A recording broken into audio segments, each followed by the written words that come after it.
School District Board of Trustees regular board meeting. If I could all ask you to stand and Pledge of Allegiance. I pledge allegiance to the flag of the United States of America and to the republic for which it stands, one nation, indivisible, with liberty and justice for all. Okay. Again, welcome. I just want to remind everyone that mask wearing is mandatory on order of the County Public Health Department. And it's also a good idea, anybody that's got their cell phone set to ring, you might want to check that before it goes off during the meeting. So appreciate that. Okay, so our first business is number 6, announcement of reportable action in closed session, and I will defer to Trustee Butler. Okay, the board did meet in closed session this evening. We met on 2 items. The first item, pursuant to Government Code 54957 and 54957.6, conference with labor negotiators, Louise Koenig and Nancy New, our interim assistant superintendents of human resources. Employee organization, California State Employee Association, otherwise known as CSEA. We gave direction to the superintendent and then to bring back a tentative agreement signed by the district and CSEA to add Juneteenth as a holiday. The second item on the list, pursuant to Government Code 54957 and 54957.6, conference with labor negotiators, Louise Koenig, Nancy New, our interim assistant superintendents of human resources, employee organization, Novato Federation of Teachers, otherwise known as NFT, we gave direction. Thank you. Our next order of business is the approval of tonight's agenda. So I will ask the board if we are prepared to approve the agenda, if there are any changes. I move the order of business for tonight's meeting. I have a first by Trustee Miller to approve tonight's agenda. I need a second. Trustee Mack. So all those in favor of tonight's agenda, 7-0 and 1 advisory in favor of tonight's agenda. No changes. So our next item would be to receive public comment on the consent agenda. There is no public comment on our consent tonight. So we will move to number 9, approval of the consent agenda. So I will ask the board for a motion to approve the consent agenda, or if anyone has any questions or comment. Trustee Aguila. Hi, I have a question for one of the items. So should I wait till, should I pull it now? Is just a question, or do you want to wait till? Yeah, let's, why don't you tell us which one it is? We'll pull it and we'll address it after the rest of the board motions on the remaining part. So it's H.I. Oh, wait a minute. Yeah. The approval of the field trip request of overnight field trips and trips exceeding 100 miles per administrative regulation, 6153. So there's the Loma Verde Elementary School outdoor education in Occidental, California, and then there's the San Jose Middle School Shakespeare Festival in Oregon. Okay, so Maria, what I'd like to do is ask for a motion to approve tonight's consent agenda without item I, which we'll address shortly after we move tonight's consent agenda. So could I have a motion, unless there are other items on the agenda that the Trustee Jacobs? I so move. Okay, so I have a first to approve tonight's agenda item without item I. Seconded by Trustee Mack. So all those in favor of approving tonight's amended consent agenda, thank you very much. That's 7-0 plus an advisory vote in favor of. So at this point, if I'm sure it's okay with the rest of the board, Trustee Aguila, you wanted to ask about item I. Correct. So I wanted to know about, this is two future field trips, and I want to make sure that with COVID, that the question is, are we following public health recommendations? And I mean, I trust that it would get canceled by NUSD if, depending on what the California or the Marin County guidelines tell us. So I want to make sure that if we vote in favor of it today, we will have an opportunity, or the staff will have an opportunity to cancel it, and then it doesn't have to come back to us so we can review again, because March and May are still kind of far away, and hopefully we'll be fine by then, but we don't know. So I just want to make sure that. Okay, so let's do this. So I'll ask the superintendent if she can comment on how we're going to be aware of COVID protocols prior to these actual field trips. Well, we get COVID protocols every other day and sometimes every day. But public health will guide whether we can even have field trips or not. And so as these come available, then we will be making that decision based on public health guidelines as staff. And we would not go if it were unsafe. And in fact, some of the places may not even allow us to come because they would be following public health protocol as well. So I would really appreciate if you could, in our positive spirit about the future, if we could approve those tonight, and then just know full well that staff will be very responsible in following public health guidelines. So if this is not black and white and it's a living document, then I'll make a motion that we accept item I as well.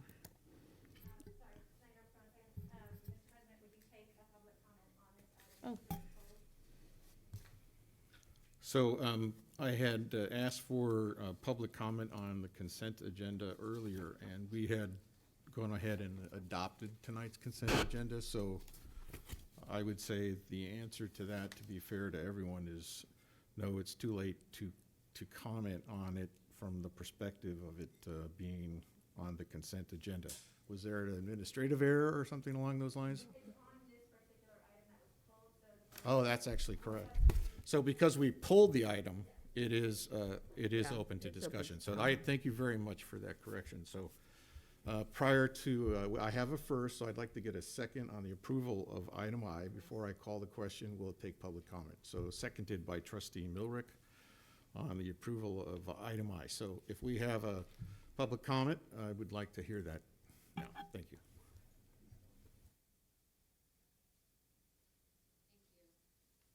So the Ashland, Oregon trip is my trip, so I was watching to see if this was going to be pulled because I kind of felt like it might. And I just want to assure you, we canceled our trip 2 years ago. We were supposed to leave on March 13th for our trip and canceled it.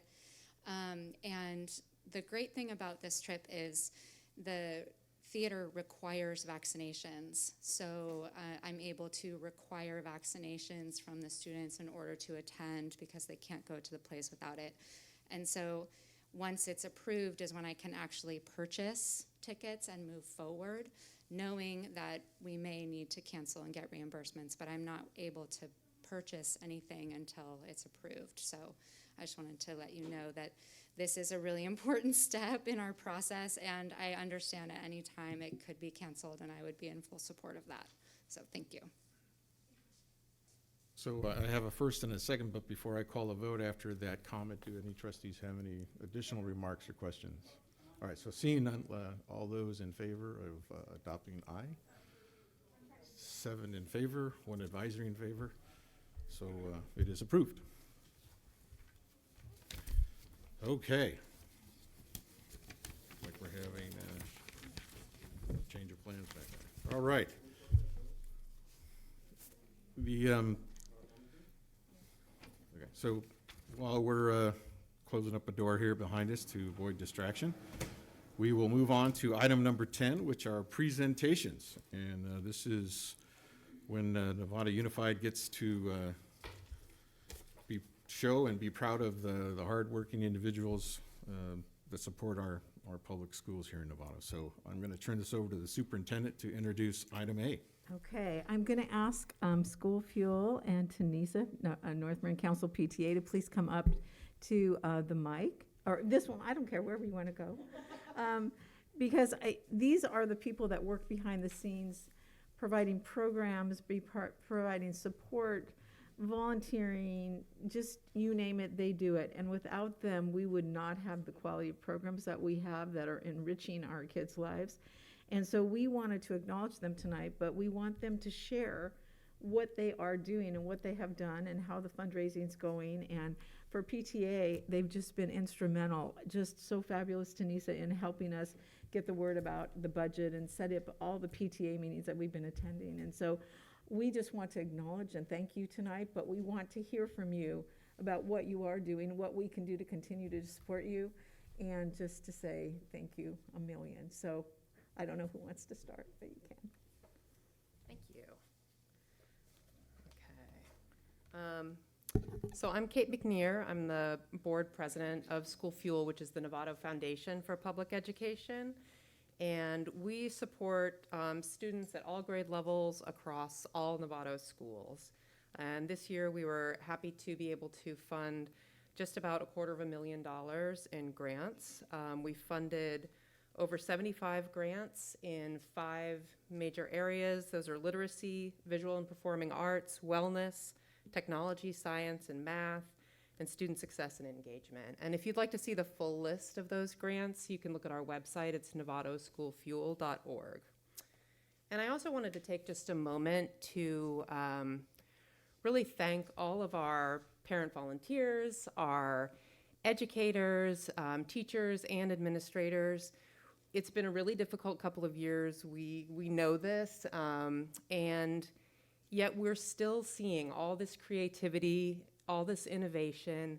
We're seeing so much effort on the part of our teachers to apply for these grants, to institute these creative programs in their classes that really, improve engagement and add joy to the classroom for kids. So we want to appreciate that hard work. Susan? Hi, I'm Susan Matthews, and I'm the School Fuel Executive Director, and I just want to add that we are continuing to move forward. We're staying responsive to all of the COVID guidance. We're hoping to have a tour of Novato the last week of April, first week of May this year, that will be probably more similar to last year than what you might remember from the past. So it'll be a self-guided, mostly things will be taking place outdoors, but we really want to incorporate all of the new facilities that we've got to showcase here in the district and hopefully have some student performances again this year. And we really appreciate this recognition. More than that, we appreciate the partnership that you have had with all of us and the way that you've helped be creative and innovative and supportive through all of the challenges that we've been through in the last couple of years. So thank you very much. Susan, could you just say, or Kate, either one, how we could donate to School Fuel online or however? Absolutely. NovatoSchoolFuel.org. There's a donate button right at the top. Good. Or send something by mail too. There's a mailing address if you don't want to do an online donation. You can take a look at that. Thank you. Thank you. Hi, my name is Tanisa Vilmano. I am the president of the Northbourne Council of PTAs. I actually made some notes today. We have roughly 3,000 members. We're like so close, I'm going to call it 3,000, which is fantastic. It's up from last year and matching what we have done in prior years. We have raised our units roughly $400,000 through family giving campaigns and initial campaigns. And this isn't even, the second half of the school year is really where the bulk of our fundraising activities take place. I think that's an area where our PTA units and the community have been amazingly generous in supporting our students. We've, our Northbourne Council, 7 of our 11 units, as well as Northbourne Council, have added special education chairs, which is just an important part of making sure that we are serving all of our students. Our units have been so creative in bringing sort of joy to the community. They've done outdoor movie nights. They've held, we've been able to do book fairs again. We have had holiday gift fairs, both as fundraisers as well as a service to our kids to allow them to take gifts home to their families. We have Linwood Elementary, for example, recently negotiated and was able to buy really high quality headphones that stay at school for every single student. That was a parent in the community using his or her negotiation skills with a vendor, PTA providing the money for that. So it's really fantastic. And I want to thank all of our PTA unit board members and volunteers for all they do to service our kids. You also are doing donations. Each of the PTAs are doing donations for modeling the way. And so every time we're able to go recognize staff, it is because of PTA. So we thank you so much, Tanisa. You're very welcome. Thank Yeah. you. Mhm. So before you guys go away, we have something for you, but I just wanted to check in with the rest of the board just briefly to see if you guys had any questions or comments you'd like to make. Trustee Jacobson? I just wanted to thank the three of you. You all bring so much to our community, and just knowing you guys makes all of us better, but the amount of work and effort that you put in that goes unrecognized is amazing. So thank you so, so much for everything you do, and really the grace in which you navigate it. Great. So we have some awards of recognition for you, and I'm sorry I'm wearing this vest because I wanted you to see the big smile on my face because I'm so grateful for the work that you guys do for us here in Novato, and I know that our students are all better off for it. So appreciate it very much. So if you don't mind, we'd like to give you these gifts. I know. That's so exciting. Okay.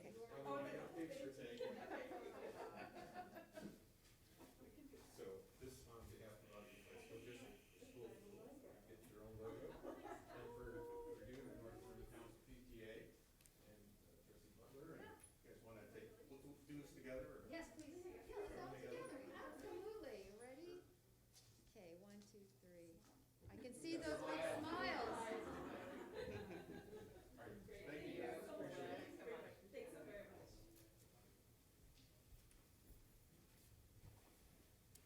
It's hard to do with masks.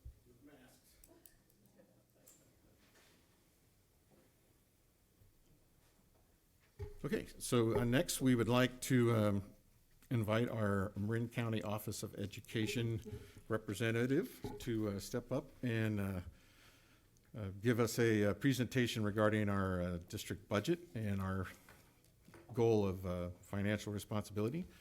And I believe we have more than one person. Okay.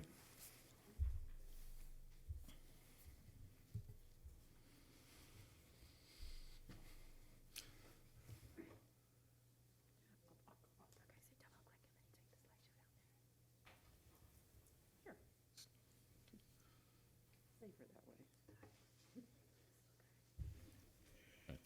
The floor is yours. Okay, good evening. We're happy to be back. Tarina Mara, Senior Deputy Superintendent for the County Office of Education. Kate Lane, Assistant Superintendent. I know we've been before you many times, and we just keep coming back. Tonight, we're going to do two brief updates for you. First of all, great kudos on the work that you've done so far through your Budget Advisory Committee. We know that the board has a budget workshop scheduled for Thursday. Kate will be there.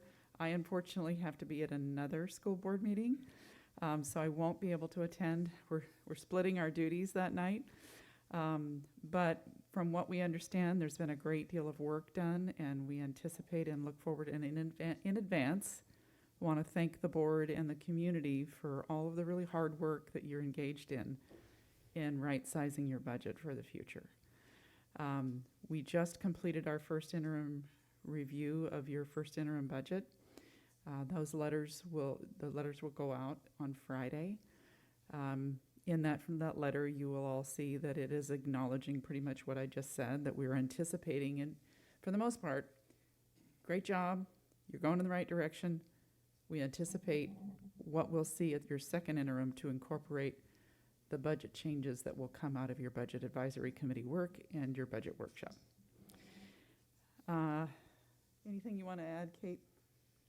No, I would just say it's been incredible engagement. There have been so many people. It feels that there is extraordinarily broad representation from the district, the district schools, and the community at large in the budget advisory. So it's exactly what we had hoped to see. So, yeah, seriously, it's thank you to everybody, the community at large. Part two is a response to a question that came from Trustee Jacobson last month, and rather than have a single conversation between the two of us, we thought it would be helpful for the entire board to know, just very high level, what is our AB 1200? AB 1200 is a piece of legislation that was passed by the legislature in 1992 in response to a school district in the East Bay that was about to go bankrupt. And the legislature bailed them out and passed this pretty landmark piece of legislation that's had a few updates throughout the last 30 years. It also is the piece of legislation that formed the Fiscal Crisis Management and Assistance Team. So this is our role. And what we do essentially is we review just what I said. You all know you have an annual budget that you adopt, and you have 2 revisions to that budget. You also have your closing of the books, what we call unaudited actuals, until your audit actually looks at your financials. We review it all. When you have a adopted budget, we either approve or disapprove. Interim budgets, we either certify positive, qualified, or negative. Your first interim budget was certified positive. We want to keep you positive. You're going in the right direction. But essentially, AB 1200 is a series of progressive and early intervention engagements. So we often say in our world, AB 1200 happens 365 days a year. It doesn't just happen 3 or 4 times a year when we review your budget. It's a variety of things that happen financially to a district that determine its fiscal health going forward. We consider our work to be, and we do this with every single district. We now have 17 districts. We used to have 19. We've lapsed. There have been a few tiny little districts that have lapsed. So we engage in the same level of in-depth analysis. Our staff, led by Kate, performs that 4 times a year, most intensely 3 times a year. Budget adoption and both first and second interim reviews. It takes all hands on deck. There's multiple accountants that are getting in and digging into your finances. We do that with every single district. When we have districts, we always have, and I should say this always, out of 17 districts, we always have at least 1, if not 3. So I would say on average, it's usually 2 to 3 districts that rise above everyone else. It's not where you want to be, but you have our full attention. All the other districts, we do our standard review. We do a lot of different ways we assess. We assess for debt, we assess for cash, we assess for where you are in your collective bargaining agreements, your enrollment, your attendance, all the things that we're looking at with you. We do that with every single district. And then there are certain little points and analysis data that we look at that tell us whether or not this district or this district deserves a little more deeper engagement, deeper involvement. And as you all know, we stepped in last May. For a variety of reasons, fiscal was one of them. And so what we've learned, I've been in county office, I've been in this business for 30 years. I've been in county office work doing AB 1200 for 20. Kate is probably close to that many years. Mary Jane certainly long time as well. The one thing we know about AB 1200 work is early intervention is key. I'm proud to say that in Nevada, started off in Nevada County. In Marin County, we have never had a district negatively certified, and we really want to keep it that way.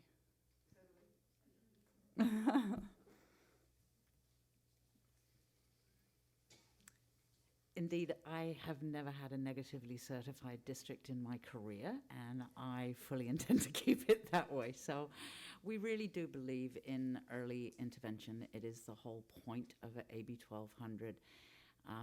If we have a budget problem, if we can address that budget problem in the current year, or what I say to people all the time is, look, $1 today saves me from cutting $3 in 3 years. And now you start to multiply that by the size of your budget, and it becomes quickly apparent that the best thing for children is to address any budget issues early on. So I spend a lot of time talking about in business, we see waves, right? I mean, business goes through cycles. It's a natural thing. Our job in the business, in the budget office, is to try and smooth those waves out. And so we work very hard to make sure that what we're looking at is reasonable and makes sense. So as Tarina had mentioned, adopted budget is a very large review for us. It does now also incorporate the review of your local control and accountability plan to ensure that the actions that you have designed in your local control plan are indeed included in your budget and that you'll actually be able to implement them. So the two documents now go hand in hand. And, you know, that's a fairly recent evolvement in school history. But again, it's to me, it's definitely been a step in the right direction to ensure that your budget is totally tied to your program. And so that we can really see, oh yeah, it's a school. We can tell what they do. So adopted budget, we get a little bit of extended time to review your budget, and we advise you no later than October 8th. We generally try to get budgets reviewed and approved no later than September 15th. There are circumstances that do allow us to extend that a short period of time. And again, in this county, we have not disapproved a budget in the 10 years that I have been here in Marin County. We have had some conditionally approved budgets, and indeed, we did assign conditions to Novato's budget approval this year, and the district was able to meet those conditions practically immediately. And so again, thank you to everybody for the massive work that has been involved in this. There are two interim budgets in the year. First interim, which you, as Tarina said, you'll be receiving our letter of concurrence with your certification at the close of this week. And as soon as Lois is going to receive the letter, and she's going to say, well, that's old news, because she's working on second interim. So your second interim budget is going to come before this board in March, and then we are going to review that and get back to you by mid-April. Your unaudited actuals are at the end of the year. It's the close of the books, and so it's a very different review. You know, you're now looking at cash balances, and it either is or it isn't, right? It's pretty black and white once you get to the general ledger, versus the budget is all projections, right? So it's a very, very different review. In the meantime, if you settle any negotiations, we review those collective bargaining agreements. And this is true of any district within the county. All changes to salaries should be accompanied by a disclosure indicating the cost impact of that agreement. And we do ask for the courtesy of a 10-day advance period in which to review before a board takes action. And in this county, we've found that our districts are very collegiate and do provide us that opportunity for review. Independent audits, we, having finished up the first interim, my staff is now moving forward to reviewing the audit reports. The county superintendent is responsible for resolving findings within the audit report. There are a few findings. If they're federal findings or if they're state compliance, then those will go to the California Department of Education for resolution. But all other findings work through the county superintendent's office. And so we work with the district to see, generally speaking, findings in an audit report are opportunities to improve and strengthen your internal control. And so we'll work very closely with your business office to make sure they understand those and do what they need to do. And I should have been more knowledgeable this evening to say what's going on in your audit report, but I'm so sorry, I'm up to here with the first interim. Audit reports will be next week. And then finally, there have been occasions, if the county superintendent is advised of a concern of fraud or misappropriation, then the county superintendent does have the authority to authorize a review and investigation to determine if indeed there is fraud. If such a thing occurs, we generally turn immediately to our partners at the Fiscal Crisis Management and Assistance Team to come in and support that work. They employ certified fraud examiners, and they will send a team out to make that investigation. And we're moving right along. So all of these things mean that we are constantly reviewing your books. In the meantime of those, we're collecting attendance data, which we certify to the state. So the first period of attendance will be submitted at the close of this week, and staff are working through to see how reasonable are those numbers. Are folk getting their ADA accounted for accurately? Does it make sense? We'll get property taxes that we certify twice a year, and again, we're reviewing for, is it reasonable? What impact does that have on a district? So there are numerous occasions through the course of the year where we have the opportunity to take another look from a different perspective at the district's books. Anytime the district has a report that indicates there could be fiscal distress, it is the district's responsibility to provide that to the county superintendent to allow us to take any actions that may be needed to support you. And that's really what it comes down to, is support. That the county office is here to ensure that districts are successful in serving their students. Tarina started this with, where did AB 1200 come from? It came from a district that looked like it was going bankrupt. Districts can't go bankrupt because the children don't move. They still need an education. So schools do not have the liberty of going bankrupt. We must stay in business to serve our students. Tarina and my collective experience has been that this work works best when it is on the basis of relationship, and that we can lean on those relationships, and you build those relationships in good times so that then when times are tough, you're there for each other. And indeed, you've had some new staff come in, but I'm so thrilled with the relationship I have already been able to establish with your Chief Business Official, Lois Standring. Welcome to Marin, Lois. It is such a pleasure to have you in our midst. It really is. And so those relationships are the key, and our job is to continue to support you, and so that is where we are. And we feel very, very comfortable with the direction the district is headed. I'll turn it over to Tarina. That's it. Thank you. So let's check in with the board and superintendent to see if they have any questions or comments. And Superintendent Derby, did you have a question? I'm just wondering about COVID relief for ADA, because of this surge. It's really been such a hardship on our staff, classified, certificated, administrative, and they're scurrying around to do the independent studies, but you can't stay ahead of it. And I'm just hoping that there's some advocacy around it to get some relief this year. I'm not sure about relief in the current year. So let me just say, so the governor just released the budget, Yeah. his budget. The trailer bill will come out in a couple of weeks. That's where the real content will be, and when we would be in a better position to really answer or provide any kind of direction. What I can say is that at least in his overview of his budget, he has a proposal of smoothing out the loss of ADA for districts such as Novato that have lost a significant number of students. So we haven't seen the details yet, but conceptually it would be smoothed out over a 3-year period. But I think that I would want us to just not speculate too much until we get more in the granular details.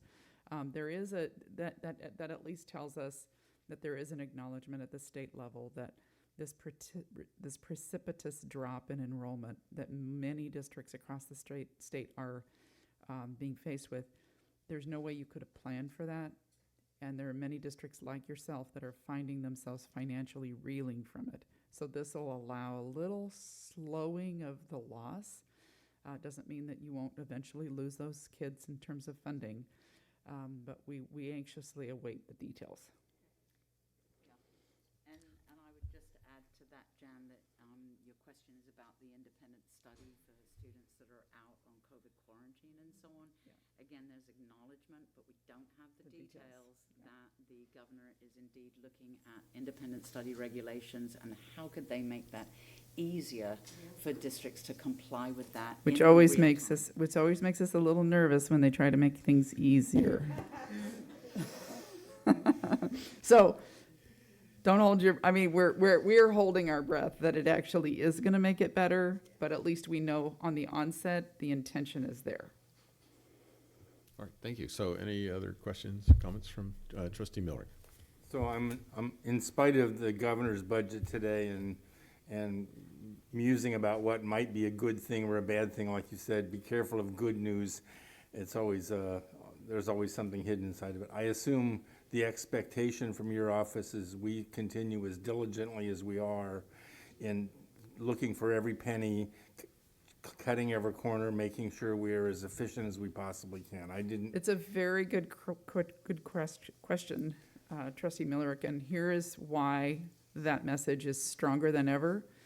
So let's just imagine 2 years, we don't have to imagine, remember 2 years ago, the governor released a very robust budget. And then within 6 weeks, we were in a pandemic and the state was looking at a 10% rollback. So the budget that wound up getting adopted after the unveiling of the budget in January was very markedly different and very dismal. Now, we actually came out of it okay, but when the budget was adopted, that was not the case. So what I want to say to you is this is a proposal, even though they're proposing a 5.33% COLA, which would be a great gift for Novato.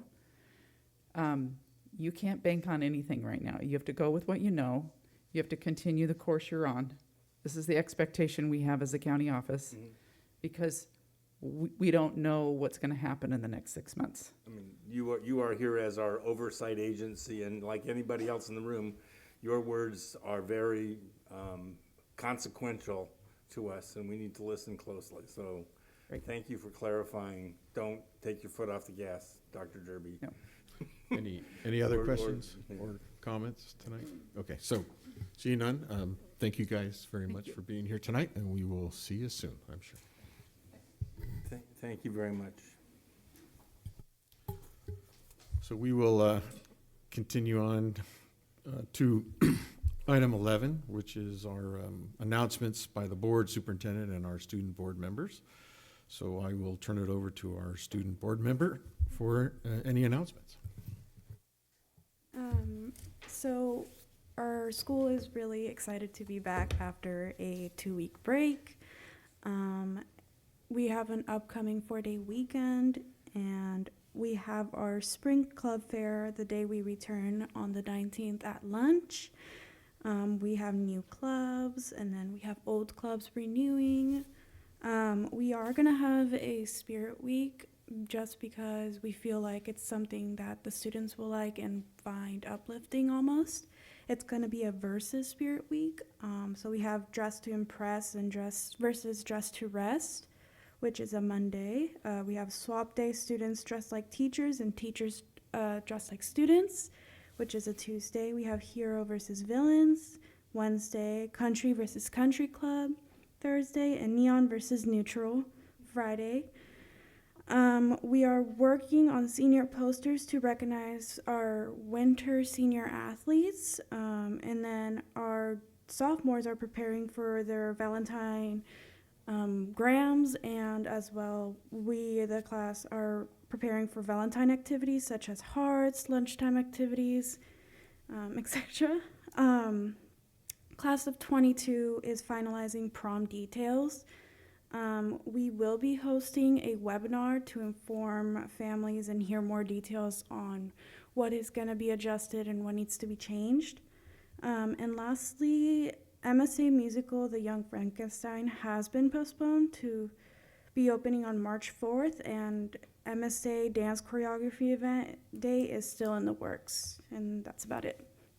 Thank you. All right, well, thank you. Trustee Milrick. No comment, sir. Trustee Aguila, comments? Yeah, I attended a PTA San Ramon Mother's Night Out. over in Novato, and the PTA, the ladies had great fun. There was a comedian there at the winery, Trek Winery, so that was a lot of fun to see them relax and not be so stressful. So very well deserved for the PTA. Also, I attended another PTA Zoom meeting for Loma Verde, and so I want to thank and Dr. Derby for speaking and sharing our budget information to them, and I want to thank the parents and also the interpreter and just everybody that put so much energy and focus so much on the students and just keeping them number one. So thank you. All right, thank you. Trustee Jacobson. I attended the Budget Advisory Committee, and I attended a Communications Committee meeting with Leslie Benjamin and some community members looking at different communication platforms. Trustee Gassan. So similarly, I attended a communication thing, but I think one thing I wanted to mention was, and I just got the date, on January 20th at 10:30 a.m., there's going to be a District Special Education Advisory Committee meeting, which is open to the public. It'll be in our room 107, and that's about it. I've been trying to volunteer, but that's getting harder with COVID increasing, so. Trustee. Nothing to report, thank you. Okay. And Trustee Butler. I was able to listen to the Marin County Public Health and Marin County Office of Ed update. That happened last week, I think it was. And there's another one tomorrow. You can get the information. It's a webinar or Zoom on the County Office of Ed website. I think it's at 3 o'clock, and I believe it's tomorrow. The last thing I want to do is just do a quick little shout out. I know we're all working together as a team in this district really to do the pandemic and COVID and everything. We're trying to follow all the guidelines and the protocols, but I know some of the people who are directly on the forefront is our office managers, our attendance clerks, and our office techs. They have a humongous task to keep track of everybody who is being positive, negative, the tests that are being taken.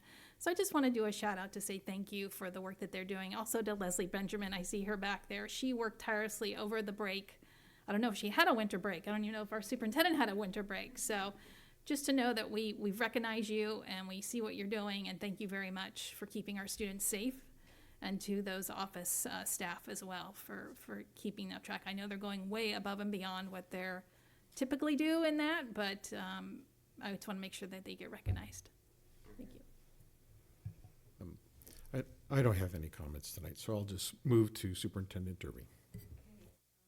Leslie, I do want you to come up to give the latest, so while you're coming up, I want to first talk about, you may recall that we did an agreement with NFT, and clearly Mariah was very helpful with Barbara, that we gave in October. We got COVID relief funds to give an additional 8 days to every teacher.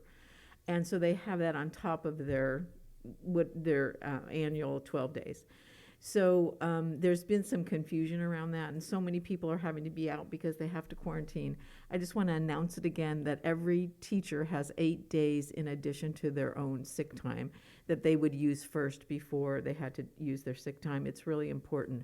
But Mariah and I were just talking about parents who have to stay home because their kids have to stay home. So that's a conversation we still need to continue, and certainly Nancy and Louise will do that. So the anxiety's high, and we just really need to acknowledge and support everyone. So I wanted to make sure that everyone understood about that. On January 19th, Leslie and Lois and I are going to be meeting with Lori Ranieri, which is really important because, she did the presentation for us around parcel tax. And so we're going to have a Zoom meeting with her, and then we're going to start up the parcel tax machine. I guess I'm going to call it that. We need site parcel tax committees, we need an oversight committee, and we need a district parcel tax committee. And so we have lots of things that we're going to be doing. So we'll see that very soon. So the 19th is our first day to really have some conversations, and we'll bring everything back to you. And then I just wanted Leslie to talk about the absences the last few days, because it's important for you to understand the breadth and depth of what we're The impact. experiencing. Before I get to that, I do want to thank the community for responding and submitting their positive and negative tests. As before the break, we handed out 8,400 rapid test kits, and we received just nearly like 75% of those submitted their results, negative or positive. That's about over 6,000, 75%. About 4% were positive, about 181. So of those that reported it, those students and staff members, they stayed home, so they didn't come into our schools. Getting to the absences, so on that first day that we were back on January 4th, COVID-only absences we reported to MCOE.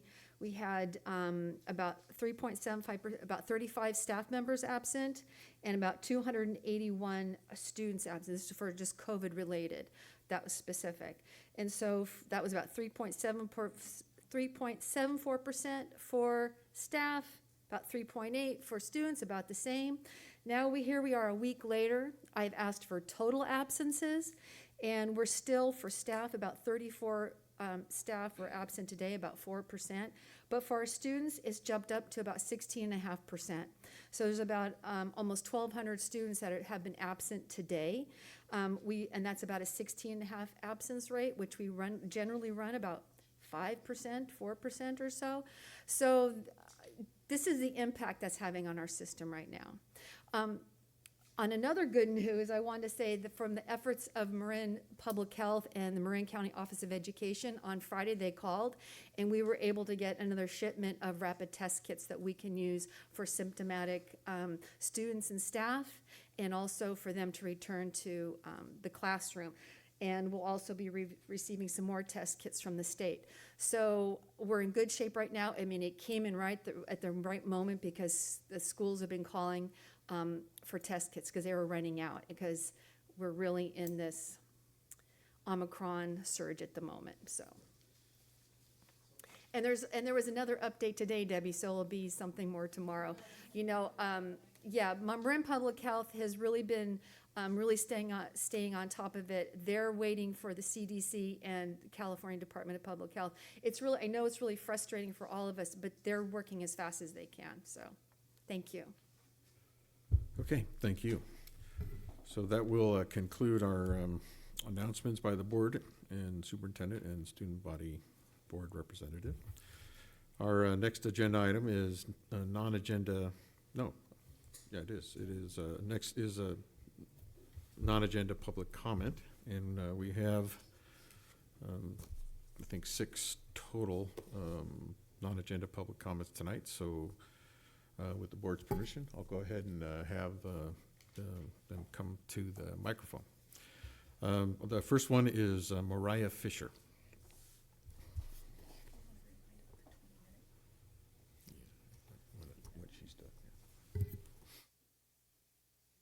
Evening, I'm back. Thank you for approving my field trip. I am a teacher at San Jose Middle School and the president of Novato Federation of Teachers. Thank you for giving me time to speak tonight. As most of you know, I worked at San Marin High School for 7 years before moving to San Jose. When I started at San Jose, I quickly discovered who the cephalopod is on campus. And it's that I'm here to talk about tonight. The dean is truly an octopus, 8 arms extending all over campus. It is insurmountable to try and share the impact this position has on our students. This position is one entire level of support for students. And I'm here tonight to explain why cutting this level of support would not only be a systemic mistake, but one that would directly impact not only our most valuable or our most vulnerable students, but all students and staff on campus. The deans offer a tier of support to our students that allows our students to be really seen, heard, and supported. It is a position San Jose Middle School and I'm sure Sinaloa both depend on. From testing, IEP meetings, scheduling, one-on-one check-ins, students who have Ds and Fs, I'm concerned that the board and the Budget Advisory Committee is not fully aware of what this position entails. all school-wide assessments, CASP, Math, Galileo, assisting EL coordinators with student placements and LPAC testing, co-master schedule leader, meet and schedule students, RSP IEP administrators, around 50 IEPs a year, crisis response team leader, DNF student identification and intervention, lead for mental health counseling and referrals. The list goes on, but I only have 3 minutes. This is a critical level of support for our students. I'm on the committee, I've seen the list. There is not one thing on that list that has this kind of a severe impact on a site, on a grade level, on a site level. I mean, it's imperative that we keep our deans on our middle school campuses. The other thing I want to say with my 45 seconds is the absences have put such an incredible stress on teachers since we got back from winter break.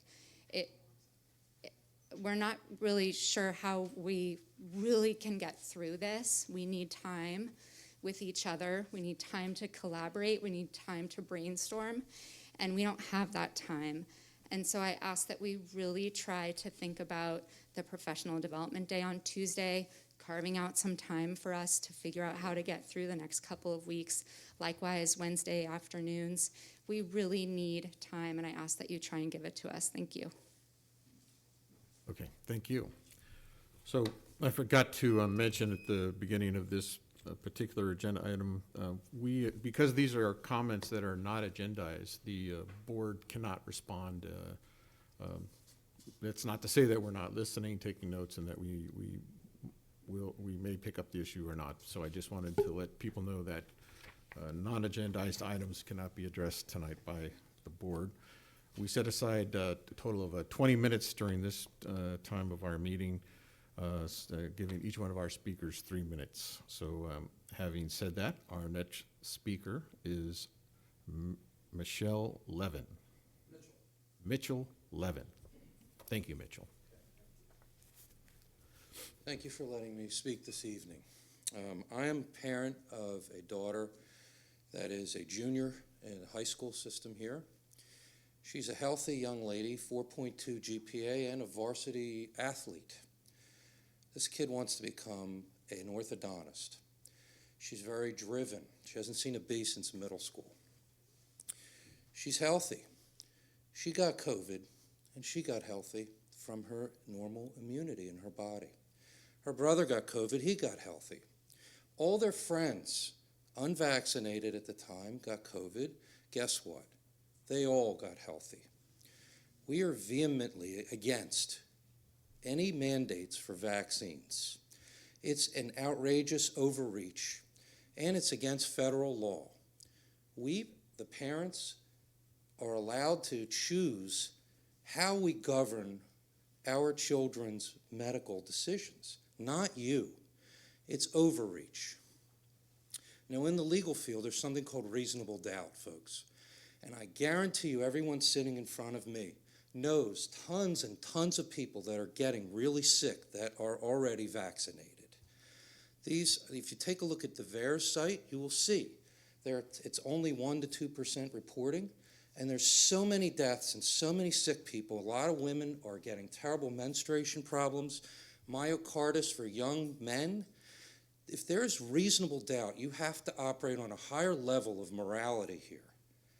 There's reasonable doubt, folks. Why would you jeopardize young, healthy, perfect bodies by putting that in? If you have terrible fears about it, then you guys stay home. Have those teachers stay home. The children have natural immunity, and I guarantee you that there's no deaths in Marin County for children, or hardly, maybe if there was, there's terrible comorbidity. Now, I represent a whole group of outraged families. We are considering putting together a whole group of children that are going into their senior year and having them test out of their senior year and take their GED. This would be a tremendous financial setback for this school district. I think you get $15,000 a year per kid. Can you imagine losing 500 to 1,000 students?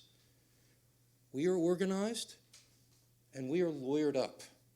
Now, I can tell you, if you guys go down this path to do mandates, which is federally illegal, we will sue everyone on this board personally and criminally. We're organized and we have a lot of money behind us. If you go down this path, it's going to be egregious, and we don't want this.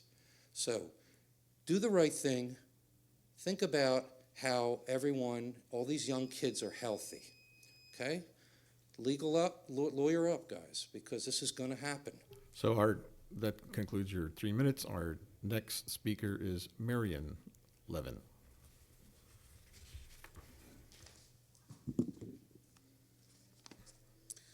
Good evening. I'm a concerned NUSD parent who is alarmed at the imminent vaccine mandates. The COVID shots are emergency use authorization and have not been adequately tested. Vax mandates are unconstitutional. Under Code 21 of Federal Regulations, Civil Violations of the Law, Section 50.23 and 24, it is illegal to make anyone participate in an experiment using coercion. The White House is exempt from COVID vaccines. Also, USPS, Pfizer, and Moderna are also exempt from COVID vaccines. This should be telling us something. We have no idea what the long-term effects are of these vaccines, but there is mounting evidence that shows that they are not effective in controlling the spread of the virus. And after 6 months, you are more likely to get COVID. Vaccines are causing hundreds of adverse reactions, according to VAERS, and even deaths. The NIH is now spending billions to study menstrual irregularities in menstruation. According to Scott Davidson, a CEO of One America, a national mutual life insurance company based in Indianapolis, right now we are seeing the highest death rates we have ever seen in the history of the business. This is not just at One America. The data is consistent across every player in that business. What they saw in the third quarter and continuing in the fourth is that death rates are up 40% over what they were pre-pandemic. Just to give you an idea of how bad that is, in a 1 in 200 year catastrophe would be a 10% increase pre-pandemic. So 40% is just unheard of. Why would we be forcing this on our kids? There is so much mounting evidence, there's so much misinformation floating around. Sotomayor, the Supreme Court judge, said that 100,000 children are suffering from COVID and are in ICU on ventilators.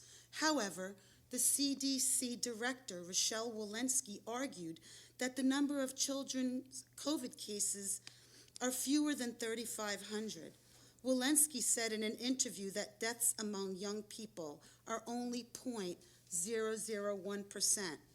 Sotomayor said this is a pandemic of the unvaccinated. This isn't true. When questioned about this, Walensky noted that it is not considered a pandemic of the unvaccinated any longer. Walensky had to admit that those who are vaccinated also are spreading COVID. Thank you for letting me speak. Our next speaker is Teef Gibbs. You know, okay. Okay. So that means our next speaker will be Janine Para. Coming from the other room, okay.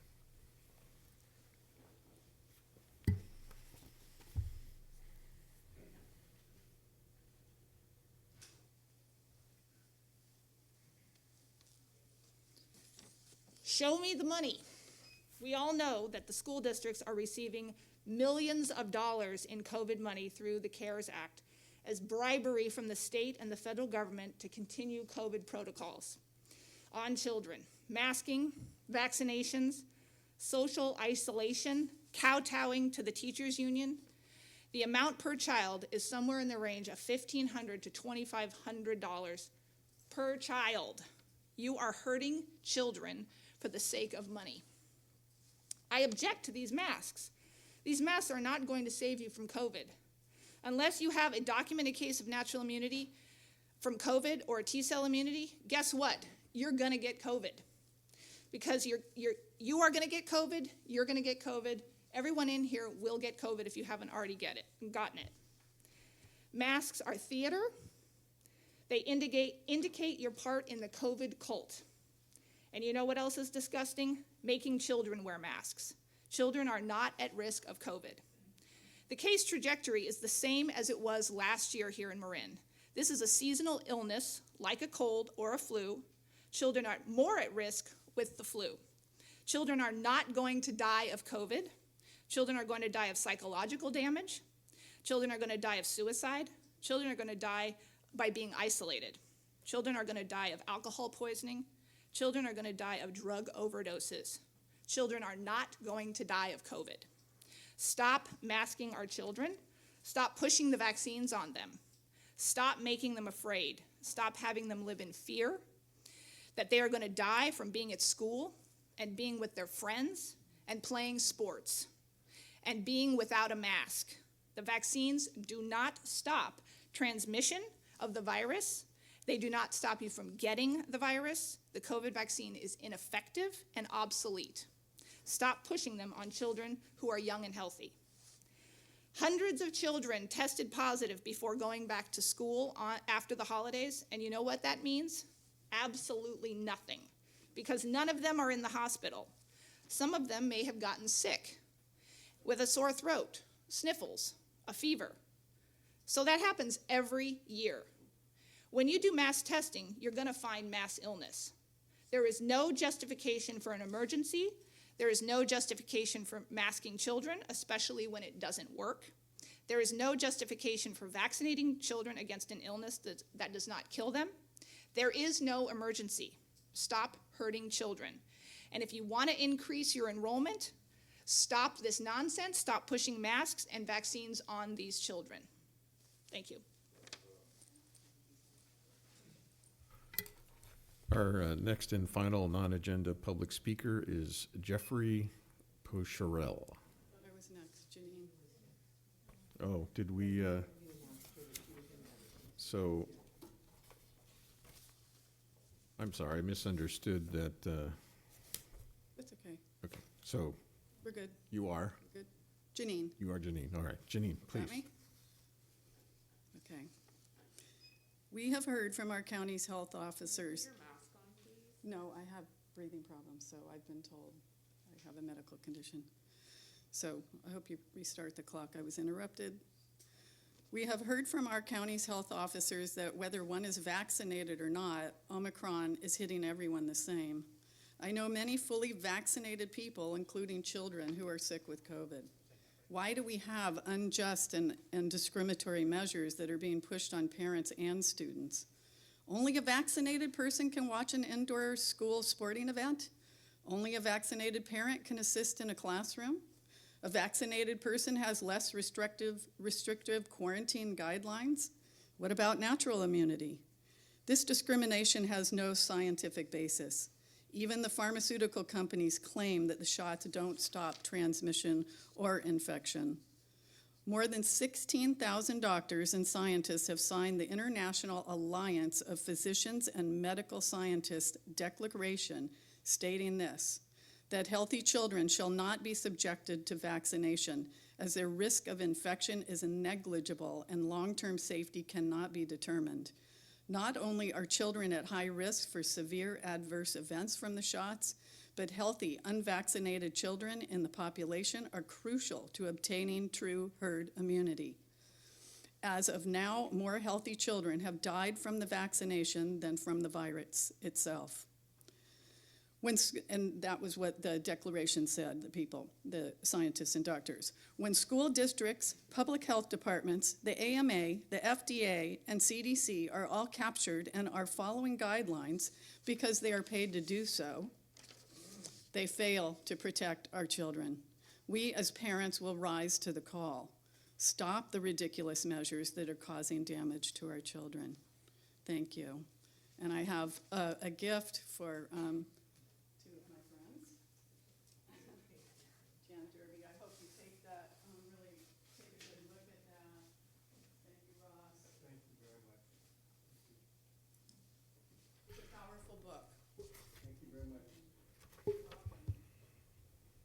Okay, so that concludes that speaker. Next speaker is Jeffrey Poucherel.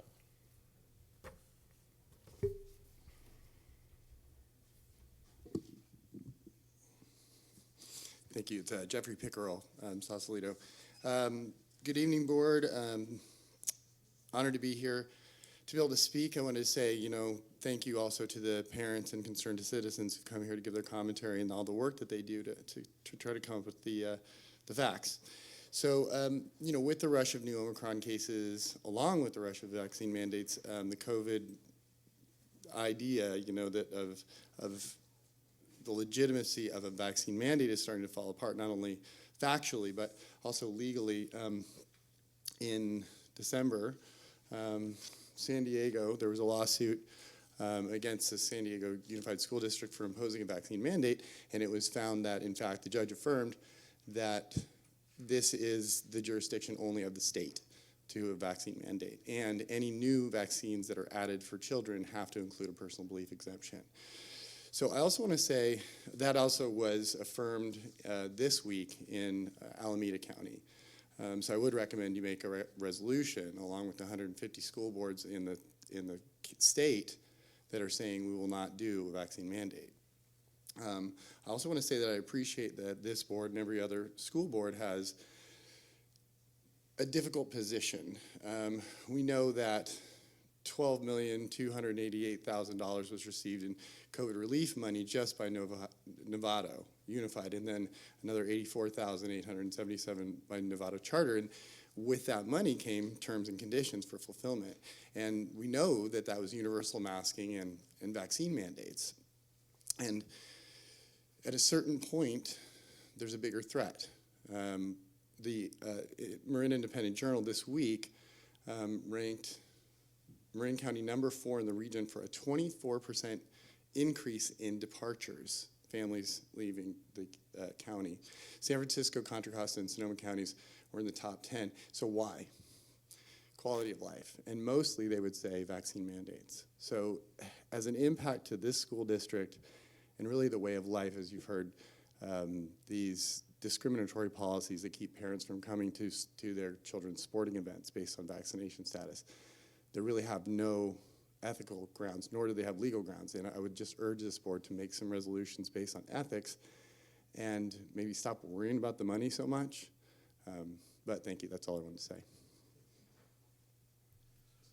Okay, that concludes our non-agenda public comment for the evening, and it's time to move on to our item 13, which is transforming our board meeting to a public hearing. We're going to have 2 sequential public hearings.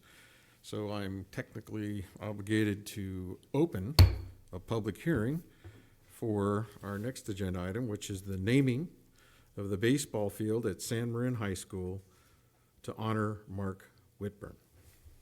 And the floor is now open for comments.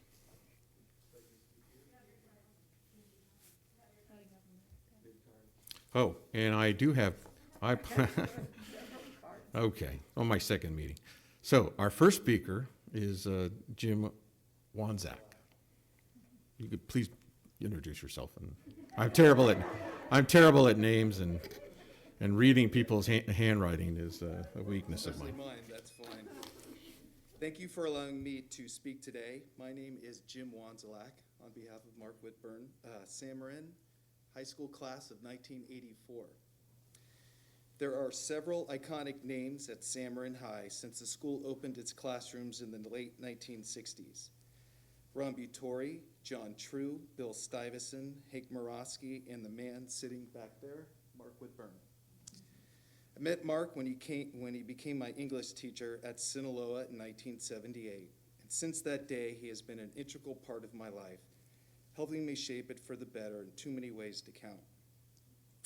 I played for Mark in 1983 and 1984 and coached with him years later. Mark, also known to all who know him as Whit, has represented San Marin High School as good as any one person who ever attended, taught, or coached at the school. His career at San Marin has been exemplary. Mark is a past winner of the Golden Bell Teacher of the Year Award at San Marin and has commanded the respect and admiration of every student who ever sat in his classroom. As a teacher, he had a unique style where his students not only learned the curriculum, but important life lessons as well, so much so that they still reach out to him today for advice and counsel. His colleagues respected him and followed his leadership. Whit grew up just a short walk from here on 8th Street and attended Marion School, which is where the building lies right now. He was the first class to graduate from Sinaloa and was in the first class to go all 3 years at San Marin, graduating in 1972. All this started in 1959, so Mark has been part of the Nevada Unified School District in 8 decades and is still part of the school today as a substitute teacher. In 28 varsity seasons as coach at San Marin, Mark won 5 NCAL titles, 5 North Coast Section Championship titles, and in 2005, he was inducted into the Marin County Athletic Hall of Fame. I dare say no coach at San Marin ever shared his unique style of connecting with his players in such a way as to make them feel like an important member of the team no matter their skill level. As a player, no coach ever inspired me more to work harder than Whit. Every single one of my teammates at San Marin not only wanted to win for us, but for him as well. He inspired loyalty to our teammates and extreme pride in wearing the green and gold. Yet after all this time, nothing is there to commemorate Whit's incalculable contributions to San Marin. Mark is a very humble man and never asked for much. The varsity baseball field is currently being refurbished, so I'm asking you to strongly consider recognizing Whit by naming the field after him. Thank you. Thank you. So our next speaker is Scott. And Scott, I can't read your last name, so. Try not to read, but see how far I get. So Scott Boyle, San Marin, class of 1991.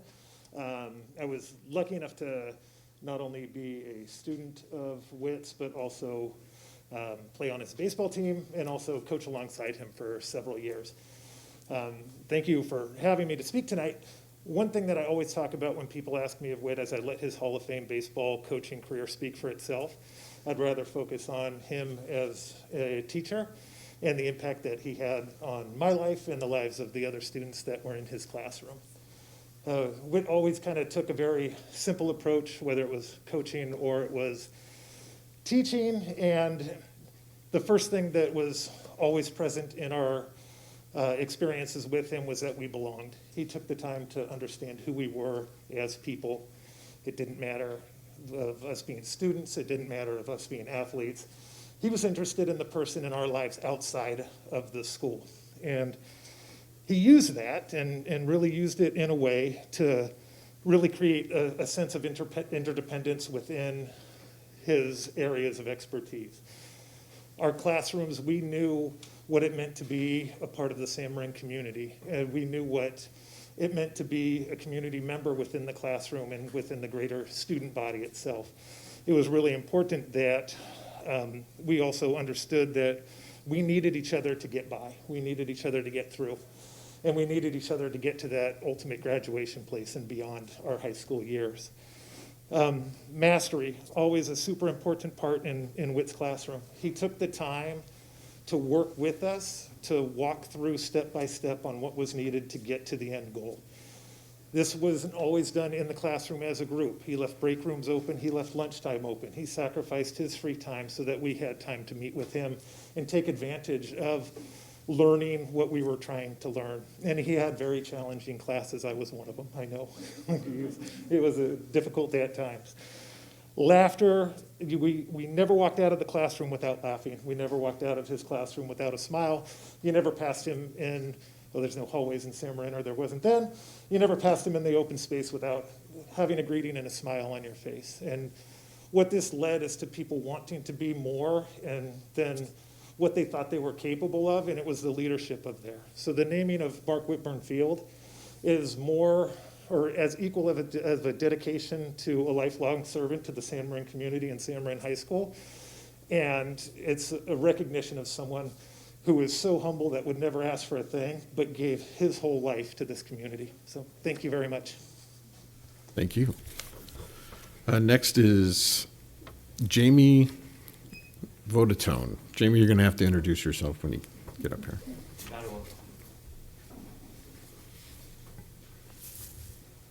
Hello, and thank you for letting me speak this evening. I'm Jamie Vachwani. I'm the current varsity coach at San Marin High School. I was the lucky one that got to fill the big shoes, which it's probably going to take many years, of the big guy back there, Mr. Mark Whitburn. There's no better time right now with us, and the bond and all the decisions that have been made to resurface our field and redo the whole facility. There's no better time than now to take advantage, to honor somebody that's done so much for San Marin High School. He's been a part of the school since it started. He's played on the team. He's graduated from the school, moved on, came back and taught at the school for many, many years, and coached a lot of successful baseball players. The success on the field is, one thing, but the success outside of the field with his students is more important. There's a lot of great names that we honor at the high school right now. Nobody better than to include him. The biggest and best story that I can say is I took over in 2014, the varsity program. In 2018, we found ourselves close to dropping the freshman program. And somebody was in their final year of teaching, and it took a lot of convincing. But he fell for it, and he jumped in, and he took over the freshman team to coach. The best thing about it, maybe 80-90% of the team, those parents, he either coached or taught before or coached against them. It was the first year in a long time that I could say I didn't get a complaint from the freshman parents. He's that great of a man. I'm so thankful that he included me and brought me into his program. And for whatever I do, as long as I'm here, I'm born and raised in this school district. I'm raising my kids in this district. I won't let down San Marin until they tell me to leave because of this man. So I hope you guys consider the fact and vote for what I think is best of, naming our facility and honoring a good person at San Marin, Mr. Mark Whitburn. Thank you for your time. So this being a public hearing, if there are no more comments on this item, I will close the public hearing. I did want to just remind the board and the public that we will be addressing the issue of naming the baseball field for Mark Whitburn in a coming agenda item this evening. Our next agenda item is public hearing B, naming a bench at Hamilton TK8 School in honor of Steve Hospodar. So I would like to open that public hearing now and hear comments. Good evening, guys. I'm Stephanie Parnell, the principal at Hamilton TK8. And we are seeking approval to not just name, but to install a bench in Steve Hospodar's honor. He served Hamilton School for 17 years, knows every single one of you, and you know that him very well. Sure. He is instrumental in what Hamilton has become today, in the process of becoming a TK8, including the middle school. He personally, for me, I served with him at Hamilton for 9 years, and he was an invaluable mentor. The way that he interacts with our kids and the way that he is constantly striving to provide opportunity and access to students that are marginalized and don't necessarily have that opportunity. The kids fondly refer to him as Mr. Cupcake because he is just so that fun-loving guy. A couple of his accomplishments, he helped lead our school in 2016 to getting the Gold Ribbon Award. We also won the Title I Academic Achievement Award 2 years in a row. And he also was instrumental in working with our community to create a foundation called Rise Scholars. And under that foundation, we can provide so much opportunity for our children from academics, but also to athletics and mentors. And so honoring him in this way in a simple bench where people can congregate and remember him, I think would go a long way to honoring his legacy. Thank you. So if there are any more comments on this matter, then I will close this public hearing. I will bring it back to the regular board meeting for discussion action items. And the first one is 14A, which is approval and naming of the San Marin High School baseball field for Mark Whitburn, former teacher and baseball coach, I believe affectionately known as Whit.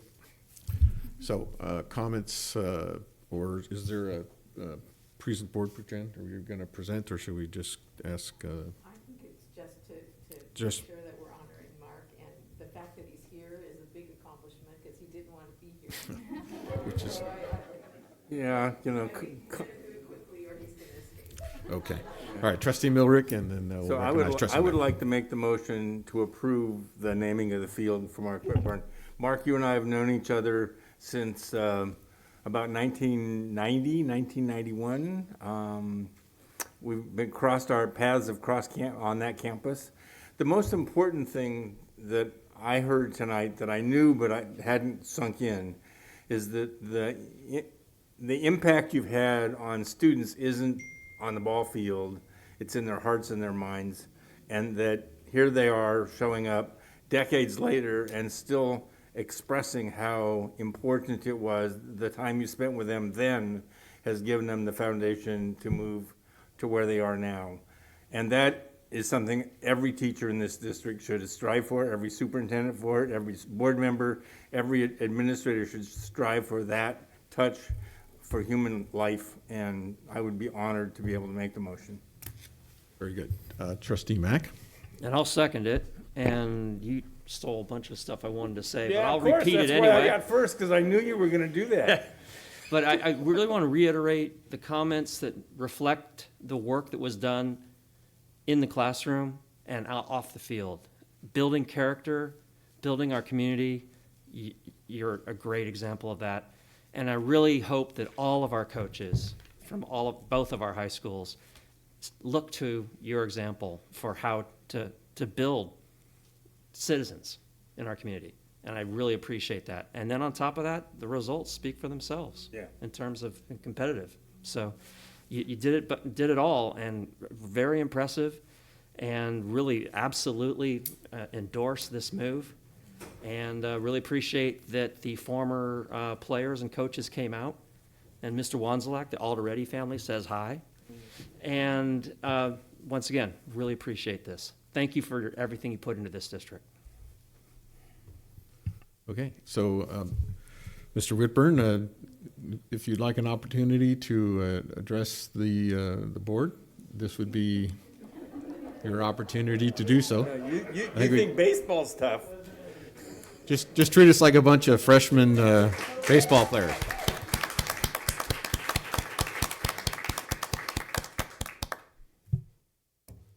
First, thank you. Ross, thanks for the nice words. Greg, thank you. Jan, thank you for all this too. Big thank you to Jim Wanzelak for spearheading this. I want to thank Scott, Jamie, Brian Andell wrote a nice letter. Mark Sims, our principal, wrote a nice letter. I want to thank him. I've worked for every principal at San Marin. You know, had to break in a few. Yep. You know, and I've molded Mark kinda, so appreciate what he wrote. I was thinking today that when I subbed at San Marin today, and the first time I walked on that campus in September of 1969, I felt like I was home. And I still felt like that today. And it's pretty cool. Like Jim said, I grew up a block away. There used to be an airplane right here. Used to play on that in the summer and burn my hind end, every time. I was too stupid to realize, it was too hot to be in it. But there's a tree over here that I planted on Arbor Day in 3rd grade. It's still there, much bigger. If you'd have told me 50 years ago that when I graduated from San Marin, I'd be standing here today, I'd say you're nuts. And let me repeat too, there's one gentleman I forgot to thank, Ron Butori wrote a really nice letter. Ron was my coach 50 years ago when I was a senior at San Marin, and I had kind of lost my love for the game until I played for him that year, and he brought it back. And when I became the coach in 1981, he was my assistant. And without his mentorship and his guidance and his support, I would not stand here today. So a special thanks to Ron Butori. Once more, thank you all. It's been great. Love working at San Marin. It's been always awesome. Thank you. You're amazing.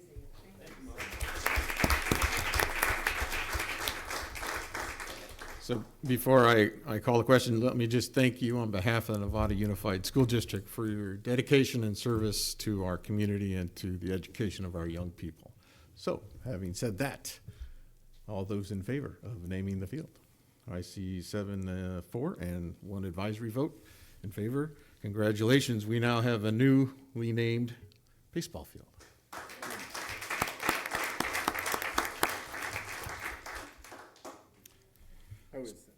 Mr. President, I was just up there over the weekend, and the field's looking good, but we got some grass that has to go on it still, so pretty soon they're gonna be able to play on that field, so. That's Very good, thank you. Thank you all so much. And Mark, there's going to be another ceremony, so you better be ready. Is he already out the door? Yeah, he's Yes, because when the field goes in, gotta have another party. Okay, so we'll be there. Okay, good. Thank you. Okay, so then we'll go ahead and move on to 14B, which is approval of the dedication bench in honor of Steve Hospiter, our former principal at Hamilton TK8 School. And I believe Lois was going to bring this forward.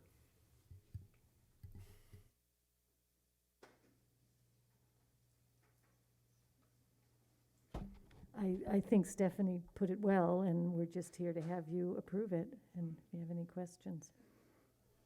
So I will turn to the board and ask if there's any comments or if I can have a motion. We have Trustee Butler. Yeah, this is a great honor for Steve. Hamilton's in my backyard. It's where my kids went to school. Steve was the assistant principal, I think, for both of them as they were there. Ruth Ann Bexton was the principal when he was assistant principal, and he grew out of her leadership so much, and he took it and ran with it. He has, each school, you don't just plop I've always said this, you don't just plop somebody down at a school and say, you're principal. They have to be the fit there for that school. And Steve was surely the fit for Hamilton. He made sure there was no barriers or limits for students to be successful. That was his number one thing, and that you can be successful, and here is everything that you need to do that. He made sure he was always there for every student. A lot of them would maybe not be, they would go home and their parents weren't around. He made sure Hamilton was a safe environment for them. They could always be on campus. He had each and every one of their backs, every student, to make sure they left Hamilton and went on to be successful. So I would like to make this motion. And does Steve know you're doing this, Stephanie? I had a feeling, because he'd probably say, all you're giving me is a bench. So I don't know if you're going to do a ribbon cutting or anything like that, or make sure you invite us down. We would love to be a part of that. So I'd like to make this motion. Excellent. So I have a first, and I would like to get a second for this. Trustee Gassan, thank you very much. All those in favor? 7-4, 1 advisory for the new Steve Hospiter bench at Hamilton K8. Congratulations, Steve, and we look forward to seeing you at the ceremony when it's scheduled. So again, thanks to everyone for bringing these forward. I appreciate the opportunity to show some respect and acknowledgement for these individuals who put so much into public education here at Novato. Thanks again. Okay, that concludes that item, so we will move on to 14C, which is approval of our school resource officers, commonly known as SROs, service model based on the School Resource Officer Committee. We have a report from our Superintendent Jan Derby and Novato Police Captain Sasha D'Amico. Yeah, is Sasha here? Oh, I'm sorry, you're standing right there, and yeah. Yes, Sasha's here. So we're going to tag team this, but I want to introduce the committee first. And if you could all please remain standing until we said everyone could not be here tonight for a variety of reasons. Sasha is representing PD, and Sophia Winter and Melissa Hinkle were also on the team but could not be here tonight because of COVID. North Marin Community Services had 2 representatives. That was Berta Campos and Elena Cantor, and I don't see them either. Bay Area Community Resources had 1 rep. That's Don, and I don't see him. Okay, here we are, Kim. You're up. Nevada Community Equity Committee, in addition to that, Kim is also a parent and a grandparent and was just a fabulous part of the team. So stay standing for the rest. That'd be great. Nevada's Spirit is Marion Huntington. She cannot be here tonight. Each of the high school principals selected a student. They clearly are not here. Patrick Carahan, Jordan Gower, and Kylie Suarez. So we had 3 students from each of the high schools. And then Monique is here. So stand up from Novato High. Mark Brewer, principal, Novato High. Kessa is at her son's first varsity basketball game, so she is not here but would be. Stephanie Parnell represented elementary. Mike Saisi, middle school. Mark Sims, San Marin High School. Is he there? I just can't see him. And Andrew Weir. So I just want to thank you. We had 3 months together that of really dialogue, and I really can't tell you how much I appreciate each and every one of you, so thank you so much. Okay, they might want some questions, so you may be seated for now, but there may be some questions that come your way. There's a very large packet that you have, so you have minutes. Are we going to put those up? Okay, so we're going to put the minutes of the meeting, and Ellen took the meeting minutes in June, and that was the one you gave the direction to the staff. So you have those. We're going to see them in a minute. You have all the communication that we did with all of the committee meetings. You have a pink sheet on your paper, on your table, and this is what Sasha and I are going to speak to, and just go through each of the items for you, and then you can stop and ask us questions or ask anyone questions on the team. We did student surveys. Actually, Danny took it, and so she was telling us about that today. We had 254 students, seniors from Novato High, 213 from San Marin, and 52 from Marin Oaks that took the survey. And then you have all the meeting minutes and everything, all the backup that you got, that the team got. So we're going to start with the minutes. What would you like to see? Yeah, that right there. So that's so what the board directed, it was Trustee Aguila made a motion to support Novato PT in maintaining an SRO program in NUSD and to bring a broad-based committee consisting of at least NUSD staff, NUSD students, NPD representatives, and representatives of the Novato Community Equity Group together to develop protocols. We tried to keep the committee at 15 so that we had a working group, and we divided into groups so that each subgroup had 5 people so that there was real dialogue through the whole thing. So that is the directive that was given then. And so when I arrived in July, this is the directive that was given to me. And so we put the committee together. And so now we do want to go through each of the recommendations. As you can see, I didn't rewrite all these in the cover sheet like you would normally see what the recommendation is, because I didn't want to make any changes to what the SRO committee agreements were. I wanted to honor those, and I agree with them myself. So that's what we're going to review with you right now. And we took into consider, they did a really good job, and I'm sure they would tell you. They looked in a very analytical way of what the students shared, and it was really almost identical to what they had decided as a committee themselves. So that was really heartening for me. So I'll start with number 1, and then Sasha, you and I will just trade off. So the first thing that, so you got 2 letters in your packet. One was from Sophia from March, and then they updated it in September, and that's where all of these items came from. So we just listed them and said, let's hash it out. What do we want to do or not? So the first one was to increase services to elementary and middle school. And Stephanie and Mike were the middle school and elementary reps, and they surveyed their own administrators, colleagues, and they said, we definitely want services because the SRO services have really been focused at the high school, and the elementary and middle school really would want services as well. Okay, Sasha, you could do number two. All right, so number 2 is investigate criminal acts, conduct threat assessment and mental health crisis. Assist with that. If the Marin Mobile crisis is unavailable to respond, which is clinicians, if they're unavailable, then the school officers would help with mental health assessments. Okay, and so the next Can I one. ask just a quick question for clarification? Yes. Group 1, 2, 3, you can just talk to that? So there were 3 groups within the group of 15. So group 1 would make a decision, and then group 2 either gave a different opinion, or if they liked the first group, they said, okay, I'm with them, and then the third group. So everybody was able to say if they were in agreement or disagreement and what needed to be tweaked, if we needed to tweak something to make it so that we could all appreciate and agree with whatever the recommendation was. And the groups are effectively randomly distributed amongst the 15? The groups were, we all, each time you worked together, Kim was the leader of group 3.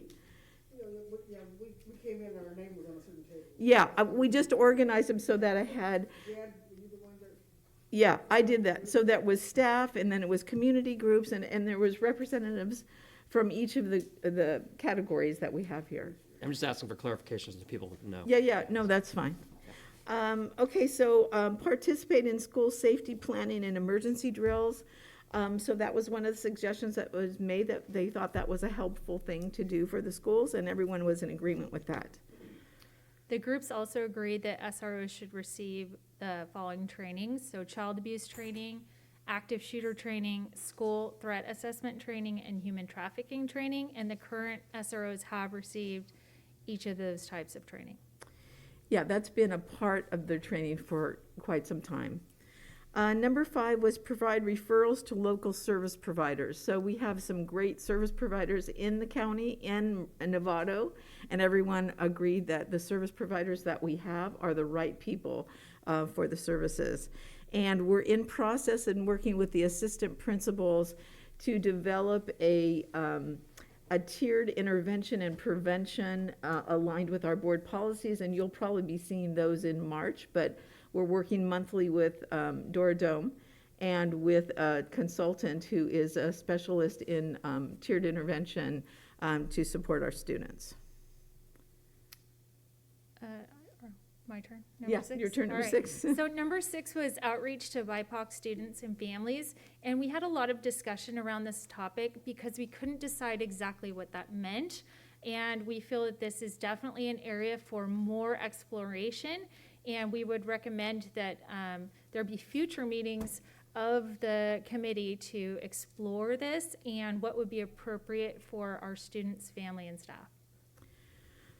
Okay, number 7 was update the SRO materials for student and family use regarding services. And so everyone was in agreement that any kind of services that we could get and expand is a positive thing.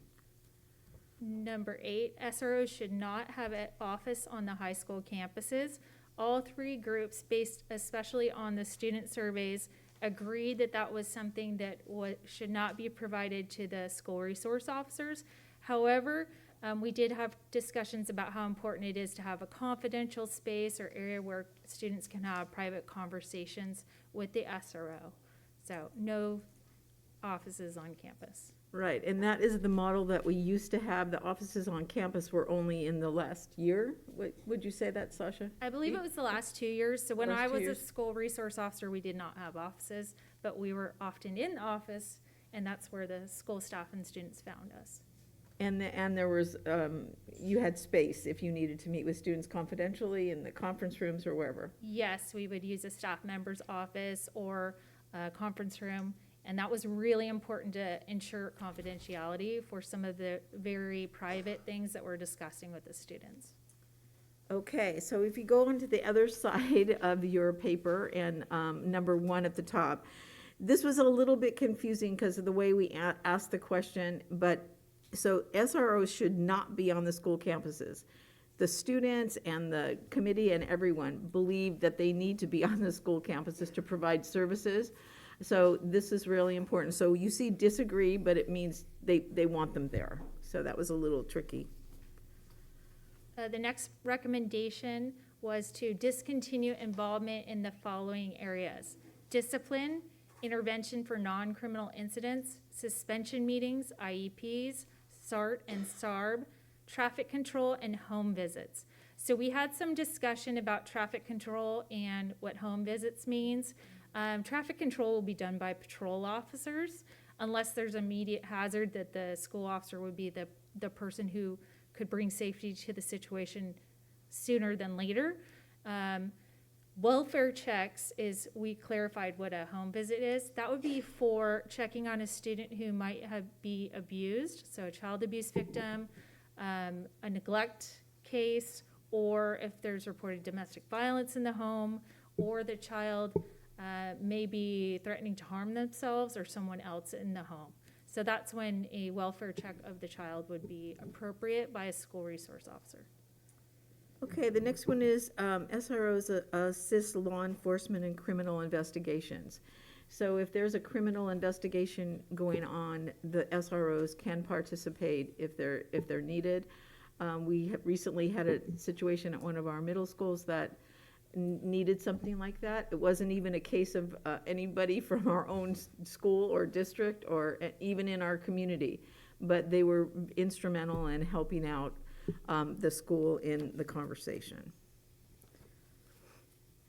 The next recommendation is create an educational series with students, Youth Academy on campus. So our groups disagreed with this recommendation. They believe that this was more appropriate in a community-based setting, similar to the Explore program, which is offered at the police department after school in the evenings. And that's a law enforcement career exploration program. We also offer other programs in the summer for child safety and a youth camp.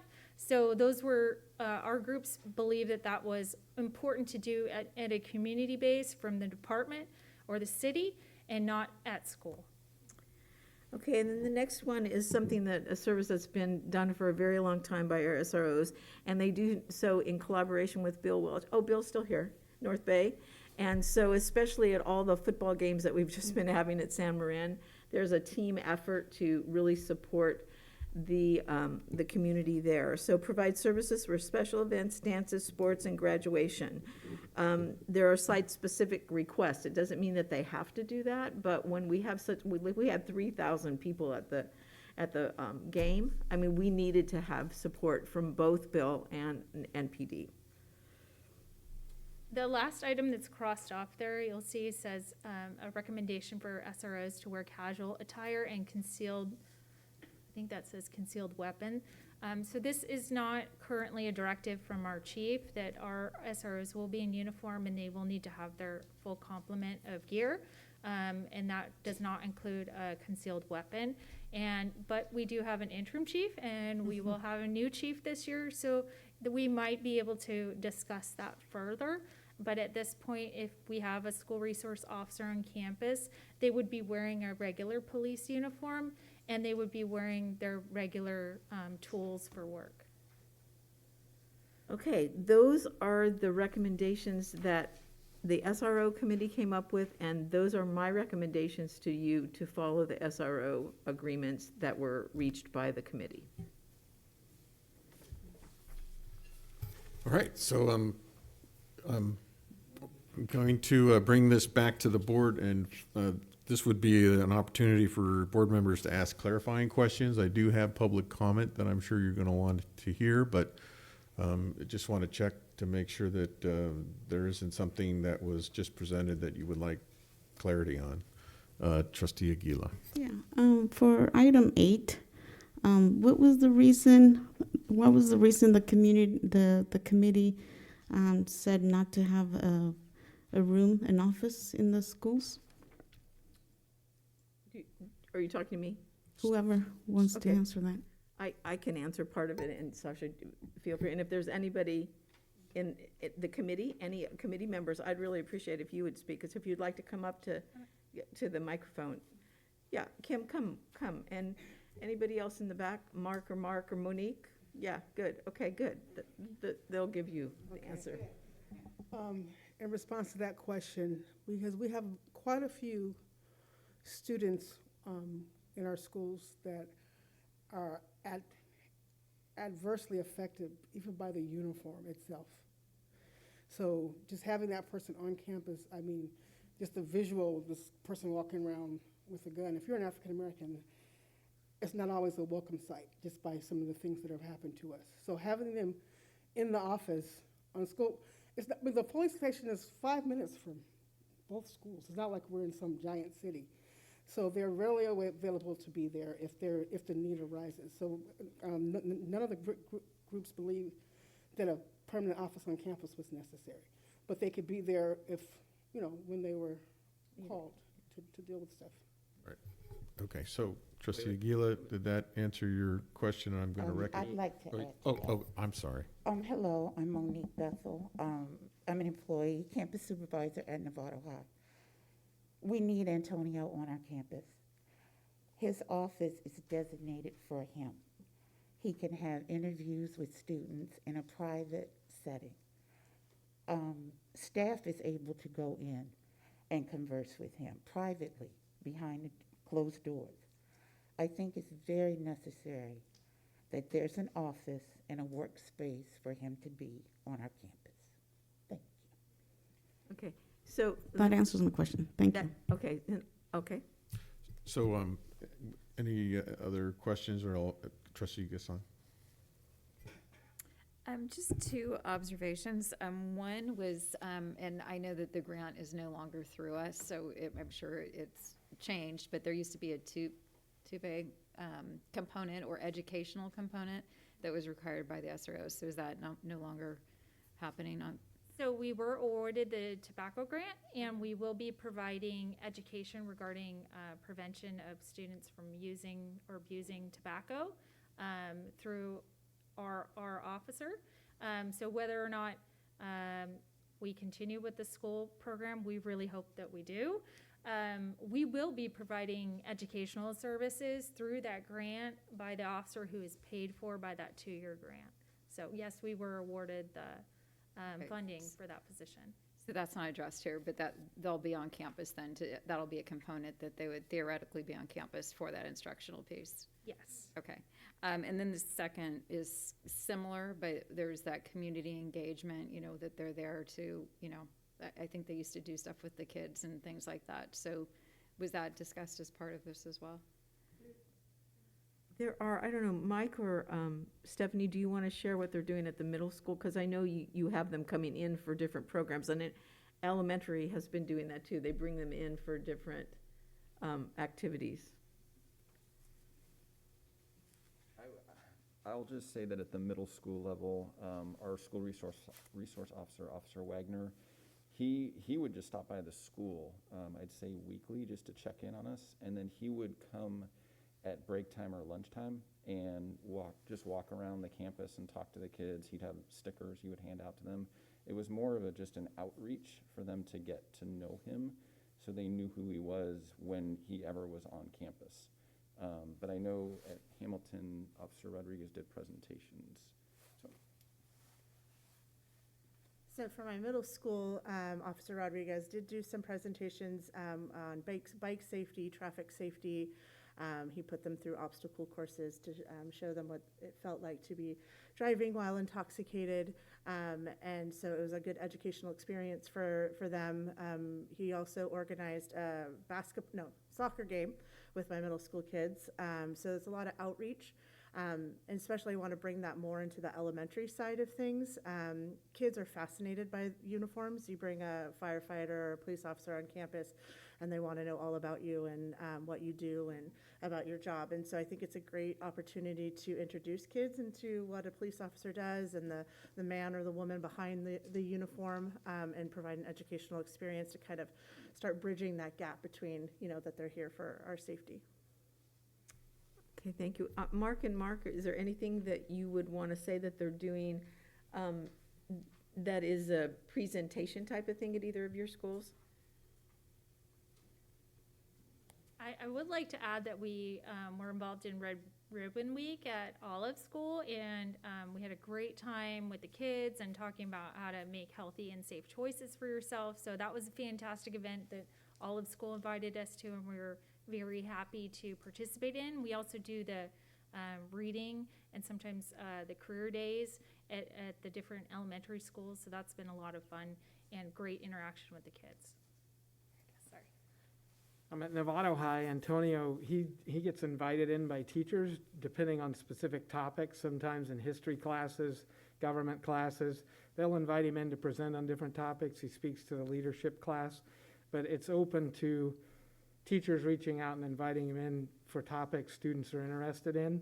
Then he actually goes into the classroom and visits with those students and speaks to those topics. I was really there for moral support for Mark. But likewise, our SROs are available if requested and needed to speak with teachers and all staff members. Okay, so I'm going to bring it back to the board. The responses from committee members. I have two public comments. Would you guys like to hear those now? All right. Our first public comment is from, if I don't get this right, I apologize, but I think it's Hardy Merchant. Heidi, I'm sorry. It's just kind of blending together here. So Heidi, please.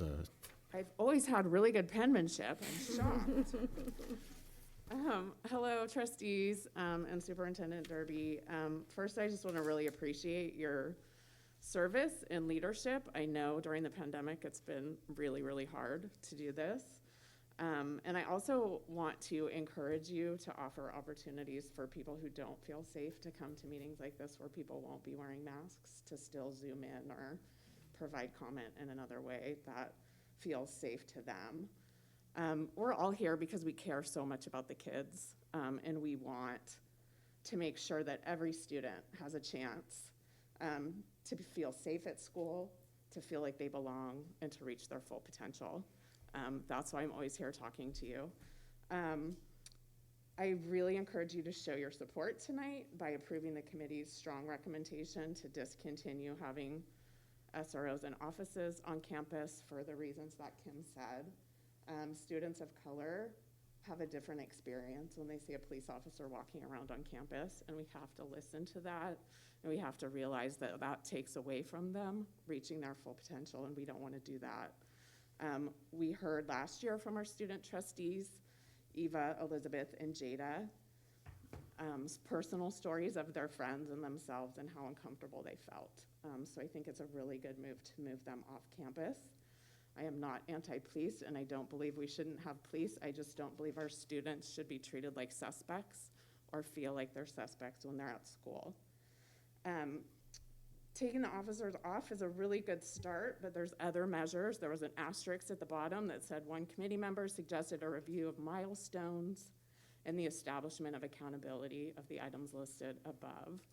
And we even heard Sasha recommend that we continue meeting with the committee to decide what this looks like. So let's expand the committee for the full review function it was intended to serve. The recommendation in June started with bringing a broad-based committee together to develop protocols for staff and SRO involvement. So let's do that. Let's review those and make sure that we're doing what we said we would be doing, that we're not having police in SARB hearings or IEP meetings. That's scary to me to think about. The Equity Committee developed a protocol that kind of tells staff, if this is happening, here's what you use. Use the restorative practices team, use the teachers, call for an administrator. Let's figure out how to make that work so students are supported and held accountable in ways that don't need to involve law enforcement. There are certain times where law enforcement should be called. Let's make sure we're really careful about that. We also developed a code red that I encourage you to look at. You had it in the May meeting. And I just want us to really work together to make sure that our students have the best chance to reach their full potential. Thank you. Can I? Yeah, Superintendent Derby. Heidi, I really haven't met you, and I know you came to every meeting faithfully, and I feel badly about that. But I want you to know that the emails that you sent to me encouraged me to do the seniors as the survey. It is because of you, and I want to acknowledge you for that, because I think you always thinking about the kids, and it helped me to know how I had to broaden the input. And so I'm glad to meet you, and I'm hoping that we will continue the work together. So thank you so much. Kim, did you want to address the board as a public comment? Sure.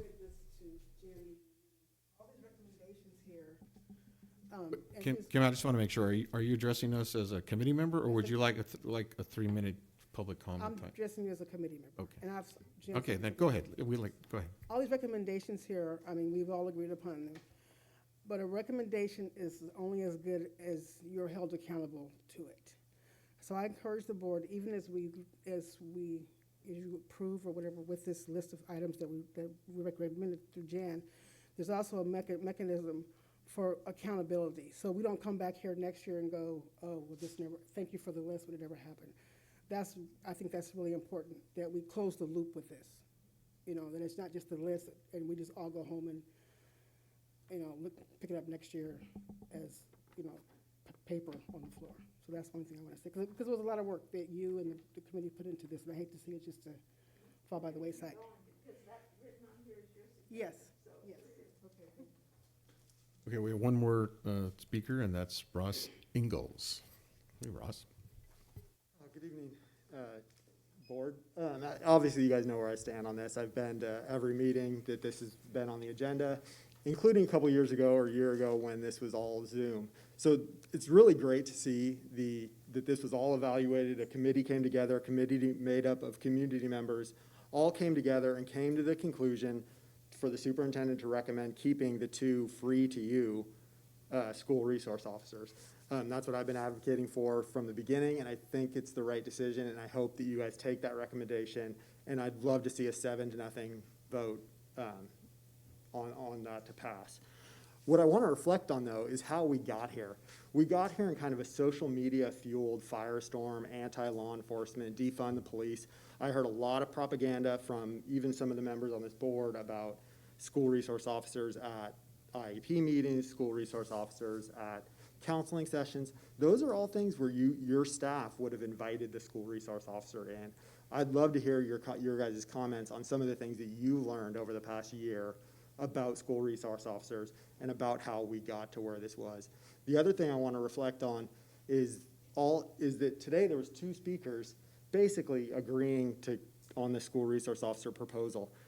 Early on in this process, when we were doing this by Zoom, the social media pressure and these people from out of town, which is some of the things I commented on, pushed this item on Novato. This item, we are fine up here in Novato. We're doing a great job. A lot of those people that spoke to you on Zoom and threw out a lot of those allegations about all the horrible things about school resource officers starting fights, about school resource officers leering cross-eyed at girls, those all came from people that were out of town just trying to force something on our community that wasn't good for our community. So I urge you guys tonight to approve that. I'd love to see a 7-0 vote to approve the superintendent's recommendation on the school resource officers. Thank you. Okay, thank you. So I will just check in with the superintendent quickly to make sure that that's the conclusion of the report, and I take it to the board for discussion. That is the conclusion of the report, and I want to ensure you that we need to move forward, because when we talked at the group, we would like to see this group also involved in the interventions that we're going to develop and the matrices that are going to be used at the schools. So that is really important, and I'd love to make sure Danny gets a voice tonight. Okay, so to the board, and I will I'll recognize Trustee Mack, then Trustee Aguila. I wasn't sure if Trustee Miller, did you want to comment? I certainly will. I know that Danny's an experienced trustee here, so when she wants to comment, I'm sure she'll let me know, right, Danny? Yeah. Do you want to talk, or not yet? Okay. I want to give you the opportunity to go first if you want to. That's all. Okay. I just want to get some clarity on process. That's all. I really appreciate the work of the committee, the work of staff putting the committee together. I think this is a wonderful effort to show how we all came together. And granted, I'm sure people came from very different, positions to begin with, but I love the unanimity, it's a hard word to say, of this document. But in terms of process, obviously, we are going to look to go forward with this as a guideline, if you will. What I'm looking for, and this is just one trustee talking, is a set of rules of engagement that are established so that both site staff and the SROs know when to do what. I think it's really important that that gets defined so that, because if we don't have those rules, then it's gonna get crossed up. And I really want to see it in black and white so that everybody understands what's going on.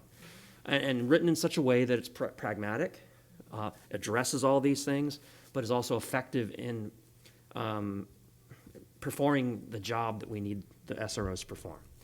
That said, when we do put that, I have one particular use case, if you will, that is very important to me that never happened again.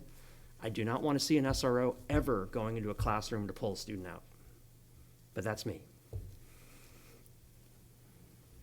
All right, thank you. So I believe I was going to recognize Trustee Aguila after that, and, Danny, are you? Danny, go ahead.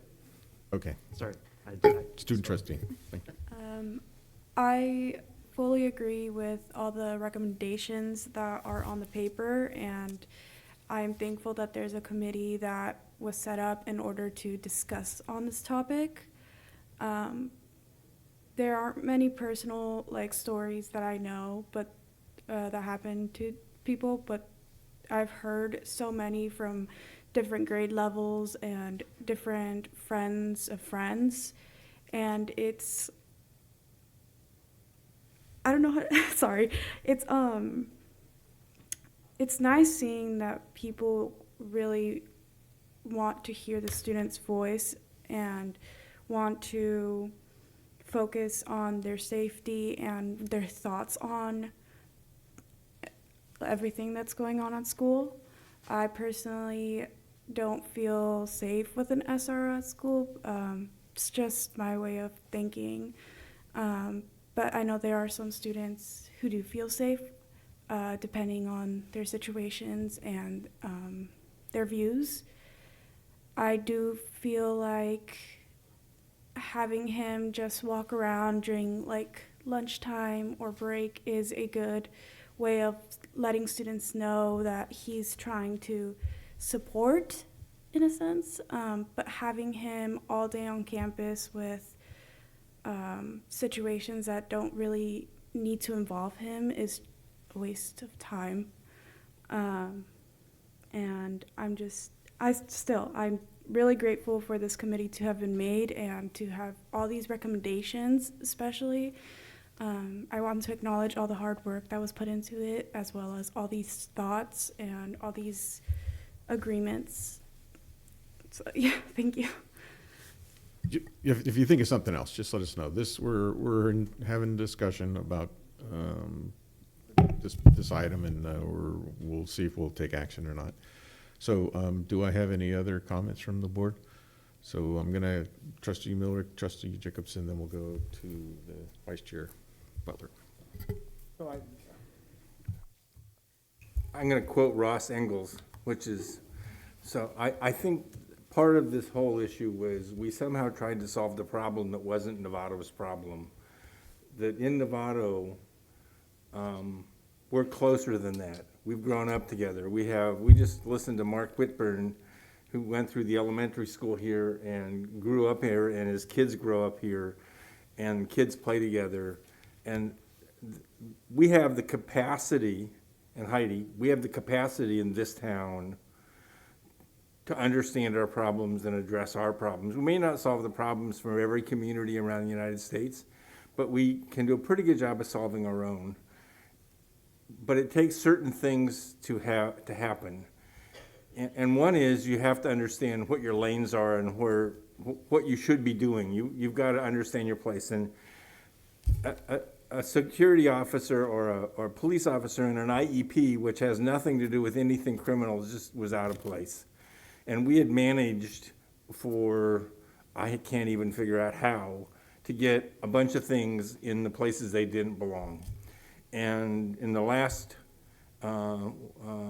6 months, Dr. Derby, thank you for joining back, we have been able to realign and get back in place and get focused on what is the job we're trying to do and who is the right person to do that job and what authority should they bring.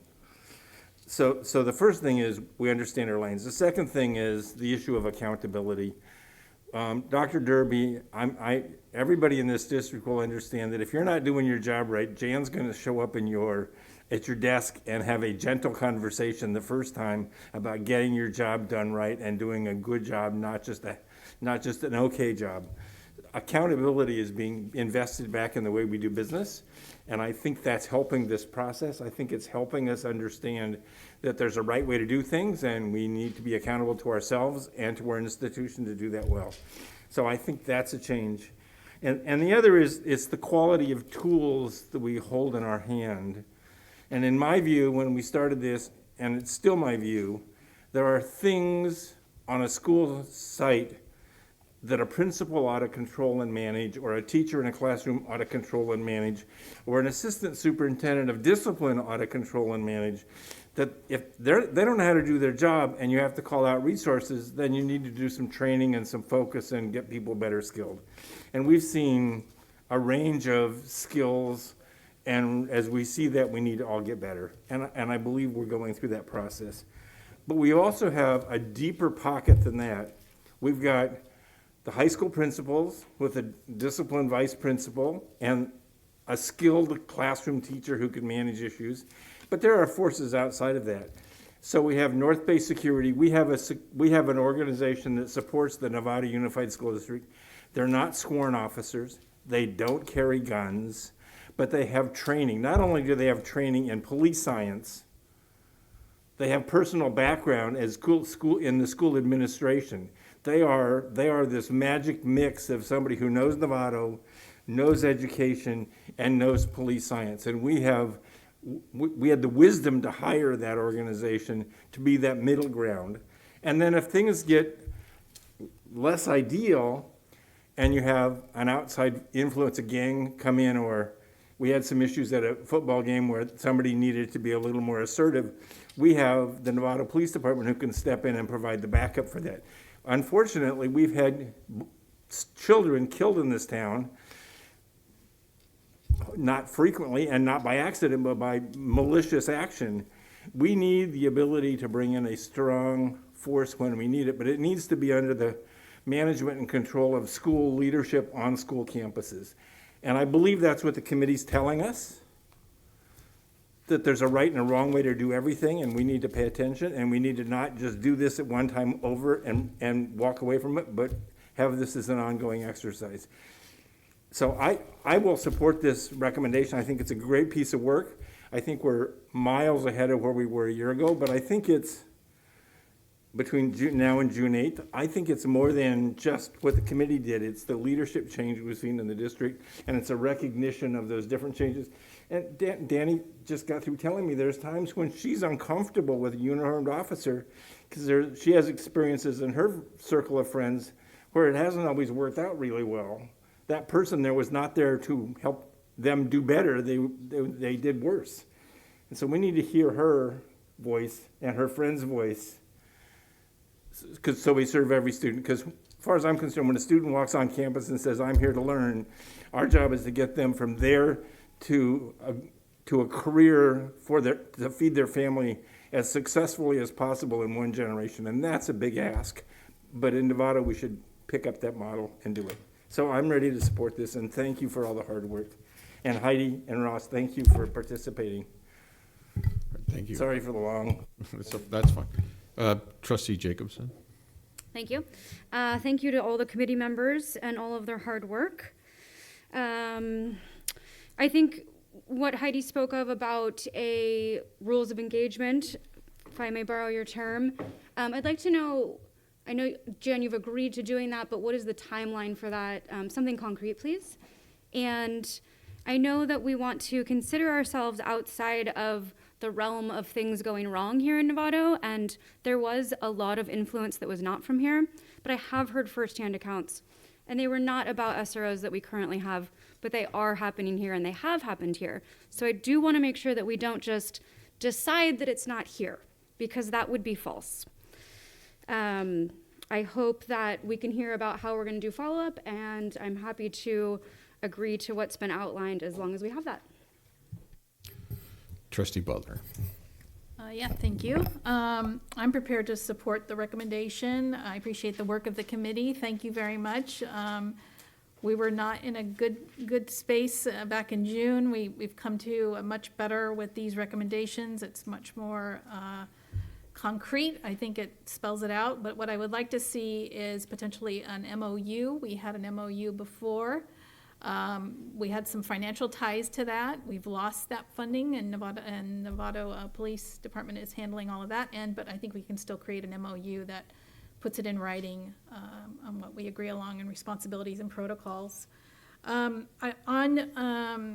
the memo, September 8th memo that was mentioned, and from the Novato Police Department, the other recommendations, under other recommendations, there's number 4, and it says improve SRO activity, tracking and transparency regarding SRO activities by posting a public available annual report. The annual report will include information on law enforcement citations, arrests, restorative justice referrals, outreach activities. So I would like to include that as well. If the board can get an annual report, that would be great. And also, well, that will include, I had also collecting data, which the report will have. That data will be included in that. So just on the number of students served and so forth. So thank you again for the work done. I'm glad we've gotten here. I mean, I think every month, maybe every week, I'm reading school districts bringing back their SROs that took the initiative in the spring to eliminate them, and now they're realizing that they are a benefit to their school. But, you know, I think we've gotten it to a good spot here. So, thank you. Thank you. Trustee Gasson. So if I'm hearing everyone correctly, and I think actually between a few of you, I'm in the same boat that once we do like an MOU, like approving these, but then moving with the request, I guess making a motion to approve what's been presented and adding that we will be followed up with an MOU or rules of engagement. I kind of like the MOU idea. That was what was in my head. And then also including, if we take this as it is, Trustee Butler's suggestion about the report, and also I think we don't really say here, but the community engagement or educational component that is part of what you would be doing on site. I would move for that to go forward.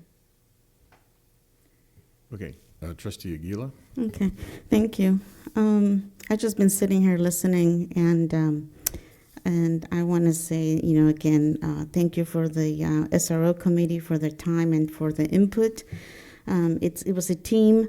I attended a couple of those meetings, and there was a diverse group. So I want to thank Dr. Darby for making this happen, and our students for being there.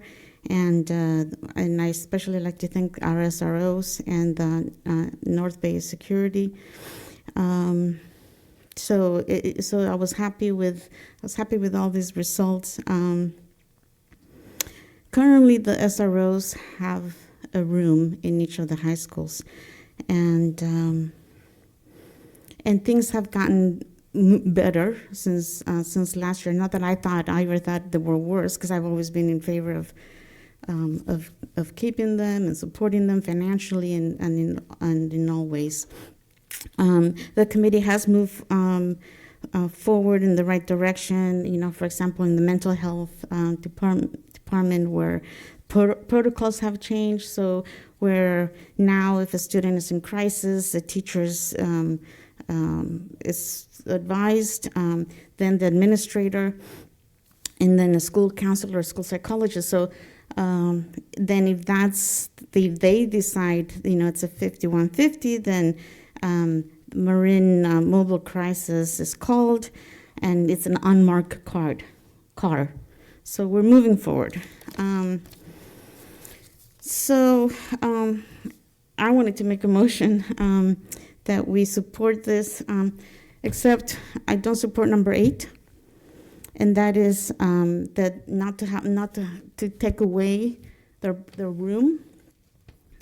And so there's reasons for this. I believe that for availability and accessibility. So if they don't have a room, it'll make it harder for them to be available and accessible to our students and our staff and even our parents. For example, if it wasn't for an SRO last year that had an office in one of the high schools, a student was able to reach that SRO, inform them of a potential suicide. The SRO officer was able to take care of it, and a life was saved. So I wanna actually thank the SROs for this. And so try telling a family that the SROs don't need a room. And so one major reason why the life was saved was because of the office in the high schools. The second reason was having my background in psychology. I totally, and the board too, believes in confidentiality and privacy. I believe it is very important, and I think that they need that space. They need also space for equipment and report writing, and also not having a room would take up a space for another room, whether it's a convention room or any other kind of room. It's just I think they need their own room, and safety and timing, and especially prevention. I ran on safety, and I've done surveys of my own too. I went to high schools, both high schools, and I've talked to people to the students just randomly and asked them about the SROs and how they felt, and they the majority didn't even bother them that they were there. They didn't even know they were there, and so a lot of them told me they feel safer with them. So I'm glad that this decision from the committee came forward. And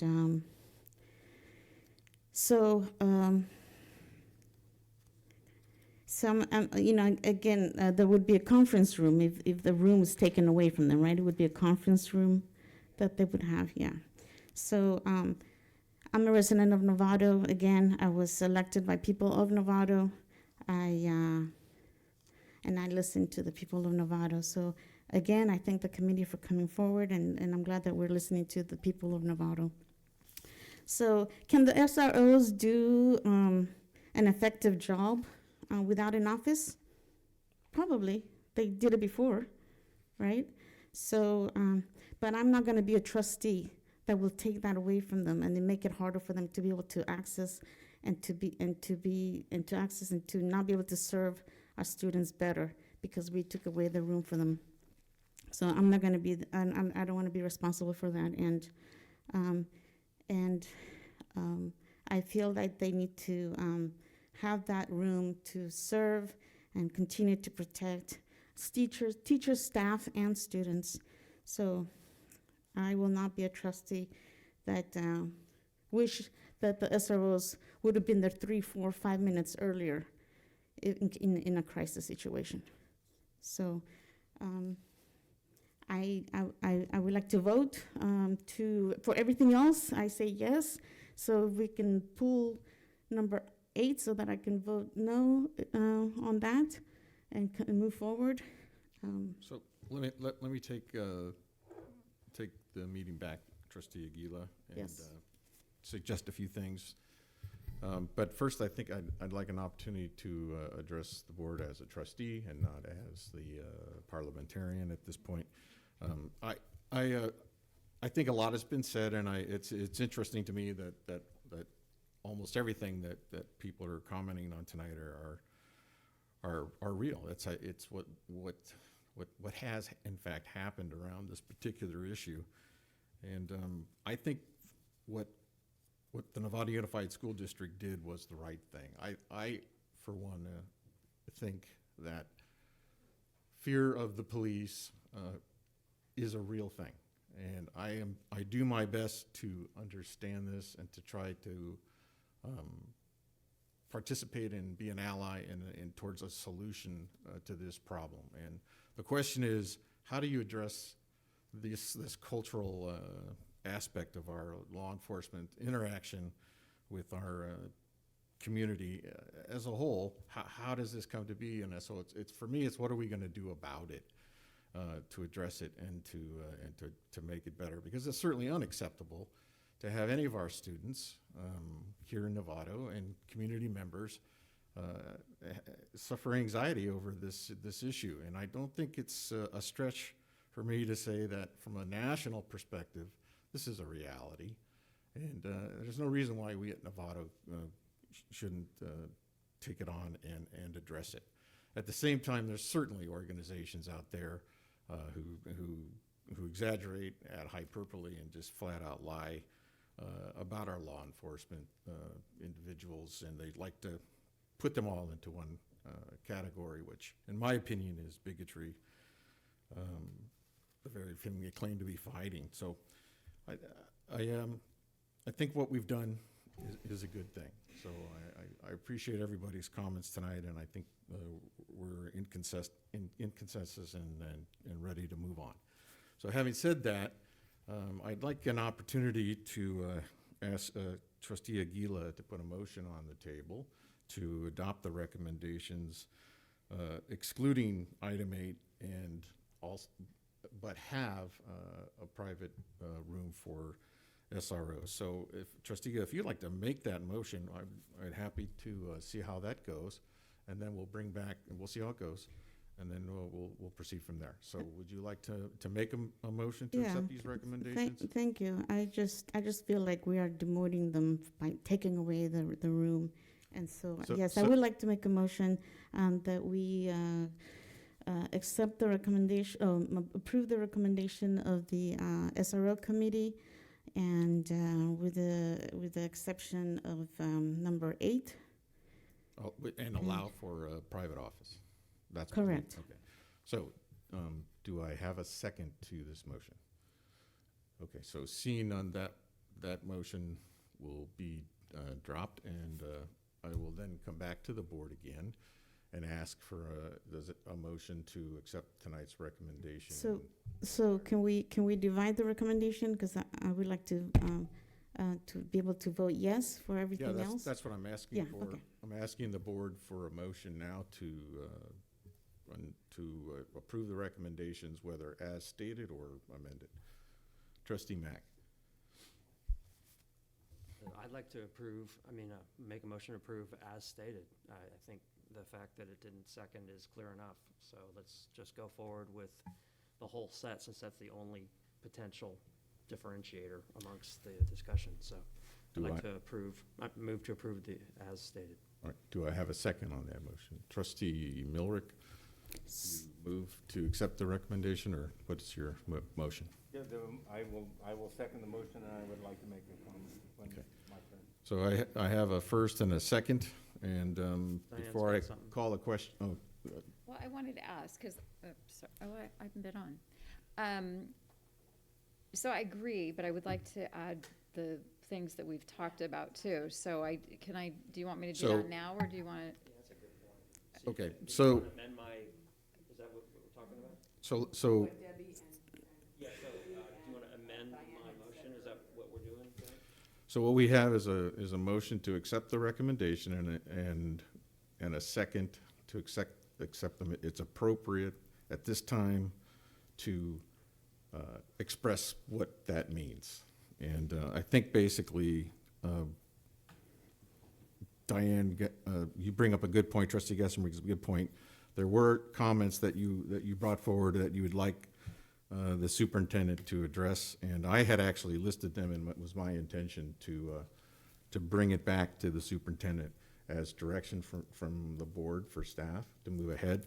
But before I call the question, why don't I just review that and make sure that we've got that covered. So first of all, like you, I want to thank the committee for the work that they did on this serious issue, and I appreciate everyone's comments and work tonight.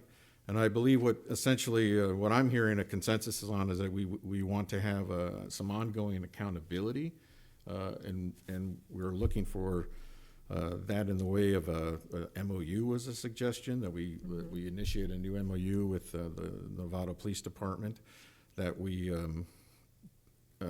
receive the police department's report. It was item 4, I think, that was listed in the memo from the captain, and that essentially we bring the issue back to the board on some sort of regular basis, and that's what I just assume you'll want some time to probably come back and let us know how you want to handle that.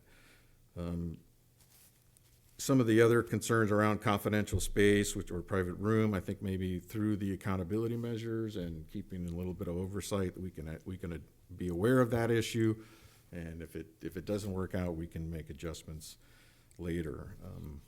And if I didn't cover pretty much what it was our objectives were in this area, is there anything else that you guys would like to direct staffs? Trustee Aguila?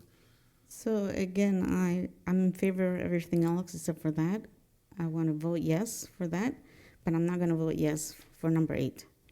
So I don't want to go down on record for voting yes for number 8. So however it will be, and so I don't care if the trustees wave their heads. So I can't. I think what I was trying to do was just give you earlier an opportunity to make a motion and to see if we could have a vote on that. I understand your position is that you're trying to avoid a no vote overall because you have an objection to a part of the recommendation. But seeing as how there isn't a consensus of support for that, I'm not sure how I can help to create a vote where you can vote yes on one and no on another. Or why can't I pull it? Why can't I pull it? Trustee Aguila, the reason I was shaking my head is because I'm on record as voting no against this last time because it wasn't exactly what I wanted. Sometimes you have to make that hard decision. I wasn't. So hold on. Please, I'll recognize anyone if that just let me know they want an opportunity to talk. So what I'm going to do is I'm just going to move on, and I've asked the board if there was I sort of outlaid superintendent, so if there's no additional questions, I'll just now ask the superintendent if she feels like she has an understanding after listening to the board of their concerns, including the confidential space issue, if there's any questions that you might have for us. Well, one thing that I did want to say is that, Sasha's still here? Oh, yeah, she sat down. Okay. That she and I talked about an MOU this morning and what should be included. And it did include all the things that she had outlined in the letter as well. I would say that what we didn't mention just in this last little recent time is that we want to do, oh, I'm coming. I just have one, the matrix, Yeah. the rules of engagement, I think that's, I know you guys mentioned it, but I didn't hear that on the list. I think it's the MOU. Yes, the rules of, yeah. So, one of the things that I noticed when the discussion was happening was the rules of engagement and having a matrix for when the police will be called and what type of intervention will happen for student behavior management. Right. And that's really essential, and that was something that was very important to all of our groups when we had that discussion. And Right. that's some work we'd like to continue. Okay, and I was just going to mention that same thing because what didn't get mentioned in our recent past here is the ongoing work of the group. And the ongoing work of the group that I would like to bring Dora Dome and Angela Lawyer in to do some of this work that we're talking about. How will they be engaged? How will the administration handle? And so I think there's a lot of things that we're working on I want this all aligned with our board policies and our practices and our restorative practices and all the documentation that we report to the state as well. So I think that's what the ongoing work is of the committee, and we had mentioned it in the committee, and Kim was very articulate about the accountability piece and the ongoing data that we should collect to make sure that we're aligning with all of this. And so I would like to put all of that together and bring it back in the MOU, and we'll work on it, and the committee will work on it, and we'll bring it back. But for now, if you could just approve these so that we could start implementing the recommendations, that would be helpful, and then we'll bring something back soon. So, yeah, I actually had written down the committee's life, and I couldn't remember why I wrote that down.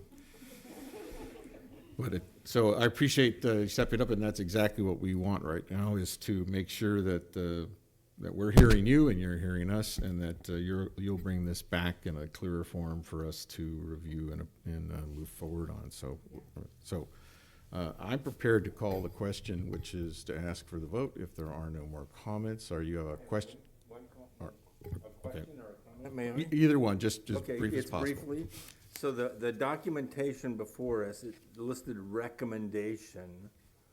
Oh, this is from Lieutenant Seffi Ryder. Okay, this isn't from the superintendent. I think I'm reading the wrong piece of paper. It's the, okay, so I think you answered my question by picking up the right piece of paper and paying attention. Okay, my question's been resolved. Thank you. Okay. So we're gonna call the question and move on, and it's my hope that Trustee Aguila will find a way to support the measure, but it's not actually, Trustee Aguila, this is just me talking to you at this point, that I understand how strongly you feel about the issue, and I just there isn't enough support to create a separate or independent motion or vote on the issue. But hopefully, after hearing from the captain and the superintendent, that confidential space is going to be an issue that's going to be part of the ongoing committee's work, and something that we're all concerned about, that you will hopefully support us as we go ahead. So all those in favor? Okay, that is 7-4 and one advisory. I just want to be on record. I want to thank you all very much, and Trustee Aguila, I will give you the floor to be on record, but that the vote was 7-1 plus 1 advisory. And Trustee Aguila, for the record, you would like to state? Yeah, I would like to state that, that I'm, as a Mexican woman, I'm offended that we're told, and that I was told tonight, that our students at Novato will not reach their potential because there will be an office at the SROs, an SRO office, and that we will not be accountable. I am accountable, and I, even though I want everything else here I agree with, the SROs agree with. I did my homework, I did my due diligence, and that's why I voted yes for it. But I just want to be on record that I am not in favor of making it harder for them to serve our students. Thank you, and I know that our students are your number one priority, and appreciate your comments tonight. Okay, let us move on to our next agenda item, which is probably somewhere in this pile of mine. Thank you all for coming. I really appreciate it so much. You'll be hearing from me. Okay. And Mark, you need to come up here with Jen. That's right, and Jen. And I should have done that before. And you I'm too. sorry. The next item is the board policy on graduation requirements and some changes that the three of them right over here, and Kessa, oh, I'm sorry, Jen, you're Jen's still here. here, would like to discuss with you. All right, good evening, trustees. Thank you for having us here tonight. In the process of our routine board policy updates, it was time for us to revisit our high school graduation requirements. As you guys are well aware, this is a policy that gets updated fairly regularly. based on any CSBA updates or change in policies and procedures. When we came through to do our update this time around, we really revisited a topic that we've been talking about quite a bit prior to our pandemic needs. In both counseling meetings, in parent meetings, and with meetings with administrators, it had come to our attention that there was a desire to re-look at or investigate our requirement around community service. That has obviously been interrupted, and a great deal of consideration has been made over the last 2 years to reduce. Because of COVID, our students have not had the opportunity to do community service. So we have been waiving it for the last year and a half, 2 years, our last 2 graduating classes. We've already reduced for the next 2 who were already missing 2 years worth. At this point, though, it was a good opportunity for us to pick that conversation up where we left off and say, what is the benefit and what is the challenge that comes with community service every day, not just in these times? With that conversation, all 3 groups continued to say this poses more challenge than benefit. We have a great number of courses, CTE pathways that do require community engagement, do require job shadowing, do require internships. But we find very often that our students struggle to complete these 40 hours for a variety of reasons. Many of these reasons include work responsibilities, needing to be working and earning money for their family or themselves, athletic, arts, outside curricular endeavors. Many of our students are part of leadership organizations, but because they are either paid or they are getting intern credit, they can't use it towards their community service hours, so it's an additional community service in turn, in addition to service they are already providing in the community. And in the end, we find that around February of every year, our teachers, our district office, our administrators are looking for anyone and anyone to sign off on community service hours, because that is the one thing holding our students from graduating. So with that, the most significant change you're going to see in the policy update, there are actually 3. That will be the most significant. The other 2 minor changes that you may have noticed is we've taken the policy and we've shrunk it so that it's just one concise list of graduation requirements. We used to have the regular grad requirements, the state requirements, and then additional NUSD. It was very confusing for our students and parents to read, so we consolidated that into one concise list. And then in alignment with all of our other policies, we've added an exhibit that is the same matrix or graph that we have printed in all of our academic planning guides for our high schools with their handbook, so that we do have that in our policy records and as an exhibit for the public to use.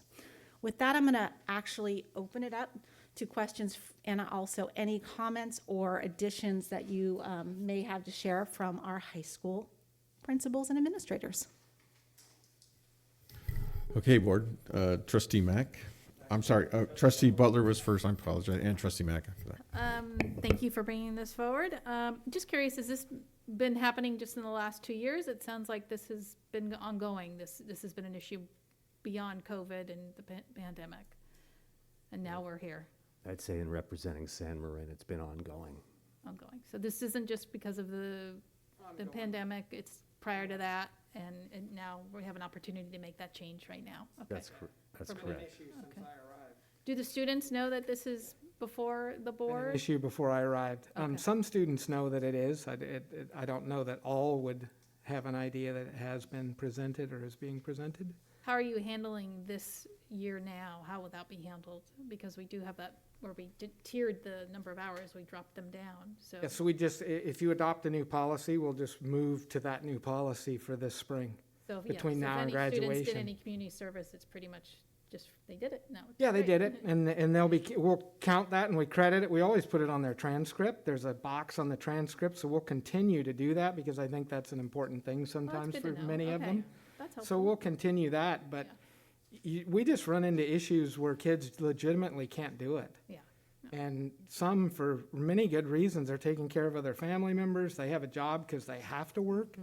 And then it becomes, we're trying to force them to do community service, which then takes away the whole spirit of the idea. Yeah. Yeah, right, it's like, wow, that's a crushing blow, we're gonna make you do this so you can graduate. So it becomes another barrier and obstacle that really doesn't need to be there. And as Jen mentioned, many of our organizations already within the school and clubs and activities promote community service, regardless of whether it's required or not. And then I'm gonna do a bird walk. The next project is a senior project requirement. Is that still required? Now, can I just say something, because this happened just to Leslie and I before we came out, and Danny is, you know how much Danny's our only dedicated one here, and she works, and she's taking hard classes. And she said to us, oh my, Leslie started talking to her saying, oh, this was on the agenda, is the graduation requirement. She goes, I know, I still think I need 5 or 10 hours, and what am I gonna do? We said, are you counting all these hours that you're here? And it didn't occur to her, because she didn't think that was volunteer. And so I think it's just out of whack, and we need to get it back in line. Okay, thank you. Trustees, any more? I'll just be quick. I think it's long overdue. Having kids have recently gone through all this, but the thing is, I think the reality is different kids have different needs, and obviously all the kids that are going college track, they're going to be doing this stuff, but that's at a different level of accountability, and let them do it in such a way that it meets those needs, as opposed to just trying to do this, requirement that we have that's blanket for everybody. Very respectful of every family has different needs, and we need to make sure that these kids can meet those needs. So thank you for bringing it forward. I think it's a good idea. Trustee Gasson. So I think you said something that's helping me process this a little bit better, because I come from an environment where, community service, you're out there, it builds character, it supports your community, and I understand it's hard for it to be a requirement, but when I learned about it, because I don't think it happened when I was graduating, and that was a long time ago though, I was like, oh, this is cool, this is great. So if I'm understanding you correctly, there isn't the removal of even tracking it. Were you taking away tracking as well? It sounded like there was an opportunity that people could still submit hours. I think that would be an option for us to do. We certainly have the ability to continue tracking. We would need to look at what is a sustainable and realistic way to track it as not a requirement. But yes, if the student wanted it on their transcript, we absolutely can have it on their transcript. So think of it as an option that we would offer, and we would need to work with our counseling team to determine the best way for us to monitor and ensure that was happening on a consistent basis. Right. They would not be, however, required to do it. But those who did and wanted it reflected on their transcripts could certainly have that. I will also say to Trustee Mack's comment, the students who do need it and rely on it or have that as a part of their packet, it gets included in their essays, but also in their application packets. So they typically are submitting kind of their evidence of that volunteer work that takes far higher priority over what's the little print on our transcript. So there's multiple ways that they're going to be getting credit for that, but we could certainly do both. Be clear, the colleges are not looking at the transcript for community service. They are absolutely not. They're looking for the student writing about it in their essay, saying what they did. Absolutely, and for the most part, many of our transcript analysis is digital. And so when they're reading their essays, when they're looking at, they're looking from transcripts and evidence from all different sources. Okay, well, I appreciate that extra information, and I'm not asking for. That's a great one. The other place where they're going to see it is access to scholarships, and that's another place where our transcripts isn't going to help. They're still having to provide evidence outside of that. We can sign off if it's happened here, but that scholarship alone is also going to be evidence for the college that they have completed the requirements for that. Okay, so if I'm hearing you correctly, there's no direct impact to a student who wants to have community service hours, but the benefit is for the kids who it's challenging to do the requirement of the 40 hours. Absolutely. Yes. Thank you. Any more questions or comments? Okay, so I'm going to do something a little different. I'm going to be accountable. I was on this board when I voted yes to adopt this policy, And at the time, I think good intentions got the better of me. I had these concerns that it would be difficult and that essentially we might be teaching children the wrong thing about, I forget the word for charity and doing the right thing right now, but so I think that I'd also want to let you know that as a community volunteer, I've been at events. I've actually signed off on some of these volunteer slips, making guys line up chairs and do things just so they could get a couple hours so they could go home to their parents who were going to kill them for not having met the requirement. So having said that, I think we're doing the right thing here. So I'm prepared to support the motion and move forward, but I'm just a little unclear about one thing, and that is, are we or are we not going to have a board policy that says we will track community service as part of their transcripts? If it were up to me, I would say no. But I just want to check with the board because I'm not sure I understand what it is that we want on this issue. Should we just adopt the policy as written, which would exclude that option? I'm seeing yeses. Trustee Aguila. I have a question, and the reason it would be no is because, what's the reason, Dr. Derby? The reason For no to tracking? Yes, to a policy. Well, I think two reasons. One is it's not required, and this is about the graduation requirements. If we wanted to look at tracking, I think that would be maybe an exhibit under our transcript protocols or somewhere else, but I don't know that we would want to make a policy out of something that we're considering as a procedure. Okay, thank you for clarity. I think it was altruism, so I don't think you can require that of an individual. So I'm prepared to have a motion to adopt the recommendation. Is that what I have from Trustee Miller? I was going to make a comment now. Comment? I think Okay. it's, Comment? yeah, so I was here when we adopted this, and the conversation at the time, and my thinking at the time, and my thinking still is the schools need to be better connected to the community. And we had managed to get ourselves isolated. There weren't people in the neighborhood that knew about the ball games or knew what was going on campus, or there were we had managed to become more and more and more isolated. Our communication for public relations was mostly somebody going to Rotary meetings, but there wasn't much beyond or outside of that. There wasn't a school fuel. There wasn't a tour Novato. There just wasn't any community activity. And so this board, myself included, started putting things in place that pushed the school community, mostly children, together with adults in the community, not necessarily their parents, but other business entities or structures or opportunities. And I think that's a really good thing. But we have other tools now, and maybe this isn't the time for this tool. If it's, we're going to be facing some severe labor impacts based on the cuts we're going to go through. And if there's not something that has clear value, and my high school and academic leadership is saying this is not where we're producing value, we want to step away from this so we can do a better job of English or a better job of math or a better. I accept your judgment that this is not this is the time to make that change. But the reason for doing it, I think, is still valid. And if all those other things fall away, then we need to go back and think about how do we engage in the community. So I'll support the motion when somebody makes it. But there was good thinking at the time, and just let's remember what the good thinking was and why we did it.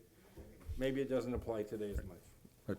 Thank you, Trustee Miller, for reasoning behind the decision in the first place. Okay, so can I have a motion to accept the recommendation? Trustee Mack will first, second by Trustee Butler. All those in favor?